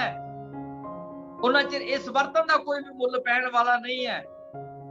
ਸੋ ਮੇਰੇ ਅਜ਼ੀਜ਼ੋ, ਜਿਹੜੇ ਵੀ ਅੱਜ ਫੇਸਬੁੱਕ ਤੇ ਲਾਈਵ ਦੇਖ ਰਹੇ ਹੋ, ਜਿੱਥੇ ਵੀ ਅੱਜ ਤੁਸੀਂ ਬੈਠੇ ਹੋ, ਦੇਸ਼ਾਂ ਵਿਦੇਸ਼ਾਂ ਦੇ ਵਿੱਚ ਇਸ ਆਵਾਜ਼ ਨੂੰ ਸੁਣ ਰਹੇ ਹੋ, ਅੱਜ ਮੇਰੀ ਇਹੀ ਗੱਲ ਨੂੰ ਇੱਕ ਯਾਦ ਰੱਖਿਓ ਕਿ ਇੱਕ ਪਾਪ ਜਿਹੜਾ ਹੈਗਾ, ਭਾਵੇਂ ਉਹ ਛੋਟਾ ਭਾਵੇਂ ਉਹ ਵੱਡਾ, ਇੱਕ ਦਿਨ ਜੇ ਤੁਸੀਂ ਛੋਟਾ ਪਾਪ ਵੀ ਕਰਦੇ ਹੋ ਤਾਂ ਇੱਕ ਦਿਨ ਵੱਡਾ ਬਣ ਜਾਏਗਾ, ਤੁਹਾਨੂੰ ਪਤਾ ਵੀ ਨਹੀਂ ਲੱਗਣਾ। ਜੇਕਰ ਕੋਈ ਵੀ ਜ਼ਿਮੀਂਦਾਰ ਇਸ ਟਾਈਮ ਮੇਰੀ ਆਵਾਜ਼ ਨੂੰ ਸੁਣ ਰਿਹਾ, ਜਿਨ੍ਹਾਂ ਨੇ ਆਪਣੀ ਖੇਤੀ ਦੇ ਵਿੱਚ ਪਾਣੀ ਲਗਾਇਆ, ਤਾਂ ਅਸੀਂ ਕੀ ਕਰਦੇ ਆ, ਆਪਣੇ ਟਿਊਬਵੈਲ ਤੋਂ ਇੱਕ ਲੰਬਾ ਜਿਹਾ ਖਾਲ ਪਾ ਲੈਂਦੇ ਜਿੱਥੋਂ ਦੀ ਅਸੀਂ ਨੇ ਪਾਣੀ ਲੈ ਕੇ ਜਾਣਾ ਹੁੰਦਾ ਹੈ। ਲੰਬੀਆਂ ਵੱਟਾਂ ਪਾ ਲੈਂਦੇ ਉਹਦੇ ਵਿੱਚ ਜਿੱਥੋਂ ਦੀ ਪਾਣੀ ਲੈ ਕੇ ਜਾਣਾ ਹੁੰਦਾ ਹੈ। ਔਰ ਜਿਹੜੇ ਵੱਡੇ ਘਾਰੇ ਹੁੰਦੇ ਨੇ ਉਹਨਾਂ ਨੂੰ ਅਸੀਂ ਲਗਾ ਕੇ ਨੱਕਾ ਤੇ ਉਹਨੂੰ ਲਤੜਨਾ ਸ਼ੁਰੂ ਕਰ ਦਿੰਦੇ ਕਿ ਪਾਣੀ ਇਹਦੇ ਵਿੱਚੋਂ ਦੀ ਕ੍ਰਾਸ ਨਾ ਹੋ ਜਾਵੇ। ਲੇਕਿਨ ਪਾਣੀ ਛੱਡ ਦਿੰਦੇ ਆ ਤੇ ਉਹਦੇ ਵਿੱਚ ਇੱਕ ਕੀੜਿਆਂ ਦੀ ਖੱਡ ਵੀ ਹੈ। ਮੇਰੇ ਅਜ਼ੀਜ਼ੋ, ਜਦੋਂ ਪਾਣੀ ਚੱਲਦਾ, ਉਹ ਕੀੜਿਆਂ ਦੀ ਖੱਡ ਦੇ ਵਿੱਚੋਂ ਦੀ ਵੱਟ ਦੇ ਆਰ ਪਾਰ ਪਾਣੀ ਹੋ ਜਾਂਦਾ, ਥੋੜਾ ਥੋੜਾ ਸਿਮਦਾ। ਅਸੀਂ ਉੱਥੇ ਪੈਰ ਨਹੀਂ ਮਾਰਦੇ ਕਿਉਂਕਿ ਉਹ ਸੁਰਾਖ ਬੜਾ ਛੋਟਾ ਹੁੰਦਾ ਹੈ, ਲੇਕਿਨ ਉਹ ਪਾਣੀ ਸਿਮਦਾ ਇੱਕ ਦਿਨ ਐਡਾ ਵੱਡਾ ਘਾਰਾ ਹੋ ਜਾਂਦਾ ਹੈ। ਉਹ ਜਿਹੜਾ ਸਾਰਾ ਪਾਣੀ ਉਸ ਦੇ ਵਿੱਚੋਂ ਦੀ ਜਾਂਦਾ ਤੇ ਖੇਤ ਵਿੱਚ ਨਹੀਂ ਜਾਂਦਾ, ਕਿਸੇ ਹੋਰ ਦੀ ਫਸਲ ਦੇ ਵਿੱਚ ਟੁੱਟ ਜਾਂਦਾ। ਮੇਰੇ ਪਿਆਰਿਓ, ਕਿਤੇ ਸਾਡੀ ਲਾਈਫ ਦੇ ਵਿੱਚ ਉਹੀ ਨਾ ਹੋਵੇ ਜਿਹੜੇ ਅੱਜ ਸੋਚ ਰਹੇ ਨੇ ਕਿ ਮੈਂ ਤਾਂ ਵੱਡਾ ਪਾਪ ਨਹੀਂ ਕਰਦਾ, ਮੈਂ ਤਾਂ ਛੋਟਾ ਜਿਹਾ ਕਰਦਾ, ਇਹਦੀ ਮੈਨੂੰ ਮਾਫੀ ਮਿਲ ਜਾਊਗੀ। ਮਾਫੀ ਭਾਵੇਂ ਮਿਲ ਜਾਵੇ, ਲੇਕਿਨ ਜੇ ਸੱਚ ਦੇ ਗਿਆਨ ਨੂੰ ਜਾਣਦੇ ਹੋਏ ਪਾਪ ਕਰ ਲਿਆ, ਫਿਰ ਮਾਫੀ ਨਹੀਂ ਮਿਲਣੀ। ਕਿਉਂਕਿ ਯਿਸੂ ਮਸੀਹ ਇੱਕ ਵਾਰੀ ਸਲੀਬ ਤੇ ਚੜੇ ਸੀ, ਉਹ ਵਾਰ-ਵਾਰ ਨਹੀਂ ਚੜਦੇ। ਮੇਰੇ ਪਿਆਰਿਓ, ਅੱਜ ਆਪਣੀ ਜ਼ਿੰਦਗੀ ਨੂੰ ਅਸੀਂ ਪਵਿੱਤਰਤਾਈ ਦੇ ਵਿੱਚ ਲੈ ਕੇ ਚੱਲੀਏ। ਜਿੱਥੇ ਵੀ ਮੇਰੀ ਦੇਸ਼ਾਂ ਵਿਦੇਸ਼ਾਂ ਦੇ ਵਿੱਚੋਂ ਆਵਾਜ਼ ਆ ਰਹੀ ਹੈ, ਮੈਂ ਪਾਸਟਰ ਗੁਰਚਰਨ ਤੁਹਾਨੂੰ ਇਹੀ ਨਸੀਹਤ ਦਿੰਦਾ ਕਿ ਆਪਣੀ ਲਾਈਫ ਦੇ ਵਿੱਚੋਂ ਆਪਣੇ ਪਾਪ ਨੂੰ ਖਤਮ ਕਰ ਦਿਓ ਤੇ ਜ਼ਿੰਦਗੀ ਨੂੰ ਪਵਿੱਤਰ ਬਣਾ ਲਿਓ ਤੇ ਇਸ ਭਾਂਡੇ ਨੂੰ ਚਮਕਾ ਲਿਓ। ਅਗਰ ਕੁਛ ਇਹਦੇ ਵਿੱਚ ਰੱਖਣਾ ਚਾਹੁੰਦੇ ਹੋ ਲੰਬੇ ਸਮੇਂ ਦੇ ਲਈ, ਜਿਹੜਾ ਤੁਹਾਡਾ ਸਾਥ ਸਵਰਗ ਤੱਕ ਨਾ ਛੱਡੇ, ਤਾਂ ਫਿਰ ਆਪਣੀ ਜ਼ਿੰਦਗੀ ਦੇ ਵਿੱਚੋਂ ਪਾਪ ਨੂੰ ਖਤਮ ਕਰ ਦਿਓ। ਆਪਣੀਆਂ ਅੱਖਾਂ ਤੇ ਆਪਣੀ ਸੋਚ ਨੂੰ ਪਵਿੱਤਰ ਕਰ ਲਿਓ ਇਸ ਜੀਵਨ ਦੇ ਵਿੱਚ। ਜੇ ਤੁਹਾਨੂੰ ਜ਼ਿੰਦਗੀ ਦੇ ਵਿੱਚ ਹਰੇਕ ਕੰਮ ਦੇ ਵਿੱਚ ਸਕਸੈਸ ਨਾ ਮਿਲੀ ਤਾਂ ਮੈਨੂੰ ਪਾਸਟਰ ਕਹਿ ਕੇ ਬੁਲਾਣਾ ਨਹੀਂ ਹੈ, ਕਿਉਂਕਿ ਇਸ ਪਾਸਟਰ ਦੀਆਂ ਬਹੁਤ ਐਕਸਪੀਰੀਅੰਸ ਕੀਤੇ ਹੋਏ ਨੇ ਪਰਮੇਸ਼ਰ ਦੇ ਨਾਲ। ਔਰ ਜਦੋਂ ਪਰਮੇਸ਼ਰ ਨੇ ਮੈਨੂੰ ਚੁਣਿਆ ਸੀ, ਪਰਮੇਸ਼ਰ ਦਾ ਵਚਨ ਕੀ ਪੜਿਆ ਸੀ ਮੈंने ਦੂਜੇ ਕਰੰਥੀਆਂ ਦੇ ਵਿੱਚ, ਦੂਜਾ ਤਿਮੋਥੀਅਸ ਉਹਦੀ 22 ਦੇ ਵਿੱਚ ਕੀ ਲਿਖਿਆ? ਪਰਮੇਸ਼ਰ ਕਹਿੰਦਾ ਤੂੰ ਆਪਣੇ ਜਵਾਨੀ ਦੇ ਦਿਨਾਂ ਦੀਆਂ ਕਾਮਨਾਵਾਂ ਤੋਂ ਭੱਜ। ਅਸੀਂ ਭੱਜਦੇ ਨਹੀਂ ਆ, ਅਸੀਂ ਤਾਂ ਉਹਨਾਂ ਦੇ ਕੋਲ ਜਾਣਾ ਪਸੰਦ ਕਰਦੇ ਆ। ਮੇਰੇ ਅਜ਼ੀਜ਼ੋ, ਜਦੋਂ ਪਾਸਟਰ ਗੁਰਚਰਨ ਨੂੰ ਪਰਮੇਸ਼ਰ ਨੇ ਚੁਣਿਆ ਸੀ ਤਾਂ ਮੇਰੇ ਕੋਈ ਦਾੜੀ ਤੇ ਮੁੱਛ ਨਹੀਂ ਸੀ। ਪੂਰੀ ਜਵਾਨੀ ਦੇ ਵਿੱਚ ਮੈਨੂੰ ਚੁਣਿਆ ਸੀ ਪਰਮੇਸ਼ਰ ਨੇ, ਲੇਕਿਨ ਮੈਂ ਉਹ ਕੰਮਾਂ ਤੋਂ ਭੱਜਿਆ, ਮੈਂ ਇੱਕ ਦੇ ਪਿੱਛੇ ਲੱਗਿਆ। ਔਰ ਜਦੋਂ ਇੱਕ ਦੇ ਪਿੱਛੇ ਲੱਗਿਆ, ਅੱਜ ਪਰਮੇਸ਼ਰ ਨੇ ਪਾਸਟਰ ਗੁਰਚਰਨ ਦਾ ਨਾਮ ਪੂਰੇ ਦੇਸ਼ਾਂ ਵਿਦੇਸ਼ਾਂ ਦੇ ਵਿੱਚ ਰੱਖਿਆ ਹੋਇਆ। ਹਾਲੇਲੂਇਆ। ਅੱਜ ਕੈਂਸਰ ਵਾਲੇ ਨੂੰ ਵੀ 40 ਦਿਨਾਂ ਤੋਂ ਵੱਧ ਟਾਈਮ ਨਹੀਂ ਦਿੰਦੇ। ਅੱਜ ਏਡਜ਼ ਵਾਲੇ ਨੂੰ ਵੀ 40 ਦਿਨਾਂ ਤੋਂ ਵੱਧ ਟਾਈਮ ਨਹੀਂ ਦਿੰਦੇ। ਅੱਜ ਜਿਹਦੇ ਬੱਚਾ ਹੋਣਾ ਉਹਦਾ ਨਾਮ ਵੀ ਪਹਿਲਾਂ ਦੱਸ ਦੇਣਾ ਕਿ ਸੈਮੋ ਰੱਖਦੀ, ਅਗਲੇ ਸਾਲ ਬੱਚਾ ਹੋ ਜਾਣਾ ਹੈ। ਉਹ ਮੈਂ ਨਹੀਂ ਕਹਿੰਦਾ, ਕਿਉਂਕਿ ਪਰਮੇਸ਼ਰ ਦਾ ਵਚਨ ਪੂਰਾ ਹੁੰਦਾ। ਕਹਿੰਦਾ ਜਿਹੜੇ ਮੇਰੇ ਤੇ ਭਰੋਸਾ ਕਰਦੇ ਨੇ, ਮੇਰੇ ਹੁਕਮਾਂ ਨੂੰ ਪੂਰਾ ਕਰਦੇ ਨੇ, ਉਹ ਮੇਰੇ ਜਿਹੇ ਕੰਮ ਨਹੀਂ, ਮੇਰੇ ਤੋਂ ਵੱਡੇ ਵੱਡੇ ਕਰਦੇ ਨੇ। ਫਿਰ ਯਿਸੂ ਮਸੀਹ ਇਸ ਜ਼ੁਬਾਨ ਦੇ ਦੁਆਰਾ ਵੱਡੇ ਵੱਡੇ ਕੰਮ ਕਰਦਾ, ਸਿਰਫ ਮੈਂ ਤਾਂ ਉਹਦੇ ਹੁਕਮ ਨੂੰ ਪੂਰਾ ਕਰਦਾ। ਮੇਰੇ ਪਿਆਰਿਓ, ਜੇ ਇਹ ਨਹੀਂ ਦੇਖਣਾ ਕਿ ਤੁਸੀਂ ਪਾਸਟਰ ਹੋ, ਇਹ ਨਹੀਂ ਦੇਖਣਾ ਕਿ ਤੁਸੀਂ ਧਰਤੀ ਤੇ ਆਮ ਇਨਸਾਨ ਹੋ, ਤੁਹਾਡਾ ਮੁੱਲ ਉਨਾ ਹੀ ਹੈ। ਅਸੀਂ ਨੇ ਪਰਮੇਸ਼ਰ ਨੂੰ ਆਪਣਾ ਜੀਵਨ ਦੇਣਾ ਅੱਜ ਤੋਂ ਬਾਅਦ। ਹਾਲੇਲੂਇਆ। ਇਸ ਜੀਵਨ ਦੇ ਦੁਆਰਾ ਜੋ ਕਮੀਆਂ ਘਟੀਆਂ ਕਰਦੇ ਸੀ, ਜੋ ਤੱਤੇ ਠੰਡੇ ਨਸ਼ੇ ਕਰਦੇ ਸੀ, ਜੋ ਬਦਮਾਸ਼ੀਆਂ ਕਰਦੇ ਸੀ, ਜੋ ਝੂਠ ਬੋਲਦੇ ਸੀ, ਜੋ ਹੰਕਾਰ ਦੇ ਵਿੱਚ ਰਹਿੰਦੇ ਸੀ, ਜੋ ਮਾਰ ਧਾੜ ਨੂੰ ਕਰਦੇ ਸੀ, ਉਹ ਕੰਮਾਂ ਨੂੰ ਬੰਦ ਕਰ ਦੇਣਾ, ਤਾਂ ਕਿ ਤੁਹਾਡੀ ਜ਼ਿੰਦਗੀ ਦੇ ਵਿੱਚੋਂ ਸ਼ੈਤਾਨ ਦੇ ਰਾਸਤੇ ਹੀ ਬੰਦ ਹੋ ਜਾਣ। ਜਦੋਂ ਸ਼ੈਤਾਨ ਦੇ ਰਾਸਤੇ ਬੰਦ ਹੋ ਗਏ ਤਾਂ ਯਿਸੂ ਮਸੀਹ ਦੇ ਰਾਸਤੇ ਖੁੱਲ ਜਾਣਗੇ ਤੁਹਾਡੇ ਲਈ। ਹਾਲੇਲੂਇਆ। ਕਿਉਂਕਿ ਪਰਮੇਸ਼ਰ ਕਹਿੰਦਾ ਜਿਹੜੇ ਖਟਖਟਾਣਗੇ ਉਹਨਾਂ ਲਈ ਖੋਲਿਆ ਜਾਏਗਾ। ਆਓ ਮੇਰੇ ਭੈਣੋ ਤੇ ਭਰਾਵੋ, ਅੱਜ ਅਸੀਂ ਖਟਖਟਾਣਾ ਸ਼ੁਰੂ ਕਰ ਦਈਏ ਤਾਂ ਕਿ ਸਾਡੇ ਲਈ ਉਹ ਸਵਰਗ ਦਾ ਰਾਸਤਾ ਖੁੱਲ ਜਾਵੇ। ਜਿਹੜੇ ਪਰਮੇਸ਼ਰ ਨੇ ਸਾਨੂੰ ਚੁਣਿਆ, ਅਸੀਂ ਅੱਜ ਉਹਦੇ ਲਈ ਕੁਝ ਕਰ ਜਾਈਏ। Hallelujah. So God bless you. ਪਰਮੇਸ਼ਰ ਤੁਹਾਨੂੰ ਸਾਰਿਆਂ ਨੂੰ ਆਸ਼ੀਸ਼ ਦੇਵੇ ਔਰ ਦੁਗਣਾ ਮਸੇ ਦੇ ਨਾਲ ਬਲੈਸ ਕਰੇ। ਮੈਂ ਵਿਸ਼ਵਾਸ ਕਰਦਾ ਜਿੱਥੇ ਜਿੱਥੇ ਵੀ ਅੱਜ ਵਚਨ ਗਿਆ, ਅੱਜ ਜੀਵਨ ਬਦਲਣਗੇ, ਅੱਜ ਉਹਨਾਂ ਦੀਆਂ ਜ਼ਿੰਦਗੀਆਂ ਚੋਂ ਪਾਪ ਨਿਕਲੇਗਾ, ਅੱਜ ਉਹਨਾਂ ਦੇ ਪਰਿਵਾਰਾਂ 'ਚ ਖੁਸ਼ਹਾਲੀਆਂ ਆਣਗੀਆਂ, ਅੱਜ ਉਹਨਾਂ ਦੇ ਜੀਵਨਾਂ ਦੇ ਵਿੱਚ ਪਰਮੇਸ਼ਰ ਨੇ ਮਹਿਕ ਨੂੰ ਖਿਲਾਰ ਦੇਣਾ। ਹਾਲੇਲੂਇਆ। ਔਰ ਵਿਸ਼ਵਾਸ ਕਰਨਾ ਕਿ ਧੰਨ ਸੁਆਮੀ ਸਤਿਗੁਰੂ ਯਿਸੂ ਮਸੀਹ ਜੀ ਉਹਨਾਂ ਦੇ ਘਰ ਪਹੁੰਚ ਗਏ ਨੇ, ਜਿਨ੍ਹਾਂ ਨੇ ਤੌਬਾ ਕਰ ਲਈ ਅੱਜ। ਹਾਲੇਲੂਇਆ। ਔਰ ਜਿਹੜੇ ਇਸ ਵਚਨ ਨੂੰ ਸੁਣਨਗੇ, ਕਲਾਮ ਕਰਨਗੇ, ਅੱਜ ਆਪਣੇ ਜੀਵਨ ਦੇ ਵਿੱਚ ਤੌਬਾ ਕਰ ਲਿਓ। ਜੇਕਰ ਪਰਮੇਸ਼ਰ ਤੁਹਾਨੂੰ ਚੁੰਗੀ ਲੈਣ ਵਾਲੇ ਦੀ ਤਰ੍ਹਾਂ ਪਿਆਰ ਨਾ ਕਰਨ ਲੱਗਿਆ, ਫਿਰ ਗੱਲ ਕਰ ਲਿਓ। ਹਾਲੇਲੂਇਆ। ਆਓ ਆਪਾਂ ਸਾਰੇ ਜਣੇ ਆਪਣੀਆਂ ਅੱਖਾਂ ਨੂੰ ਬੰਦ ਕਰੀਏ ਤੇ ਮੈਂ ਤੁਹਾਡੇ ਸਭ ਦੇ ਲਈ ਪ੍ਰੇਅਰ ਕਰਾਂਗਾ। ਔਰ ਖੁਦਾ ਦਾ ਆਤਮਾ, ਮੈਨੂੰ ਵਿਸ਼ਵਾਸ ਹੈ ਕਿ ਮੇਰੀ ਪ੍ਰੇਅਰ ਦੇ ਦੁਆਰਾ ਅੱਜ ਸੁਣਨ ਵਾਲਿਆਂ ਦੀਆਂ ਜ਼ਿੰਦਗੀਆਂ ਦੇ ਵਿੱਚ ਹੋਰ ਵੱਡੀ ਬਲੈਸਿੰਗ ਲੈ ਕੇ ਆਏਗਾ। ਅਸੀਂ ਸਭ ਜਣਾ ਆਪਣੀਆਂ ਅੱਖਾਂ ਨੂੰ ਬੰਦ ਕਰਾਂਗੇ ਔਰ ਸਿਰਾਂ ਨੂੰ ਝੁਕਾਵਾਂਗੇ। ਰੀਸ਼ੀ ਗਲਾ ਰਗਲਾ ਰਗਲਾ ਰਮਾ ਸ਼ਖਤਲਾ ਰਗਲਾ ਰਬੋ ਸ਼ਮਦਾਨ ਰਬਾ।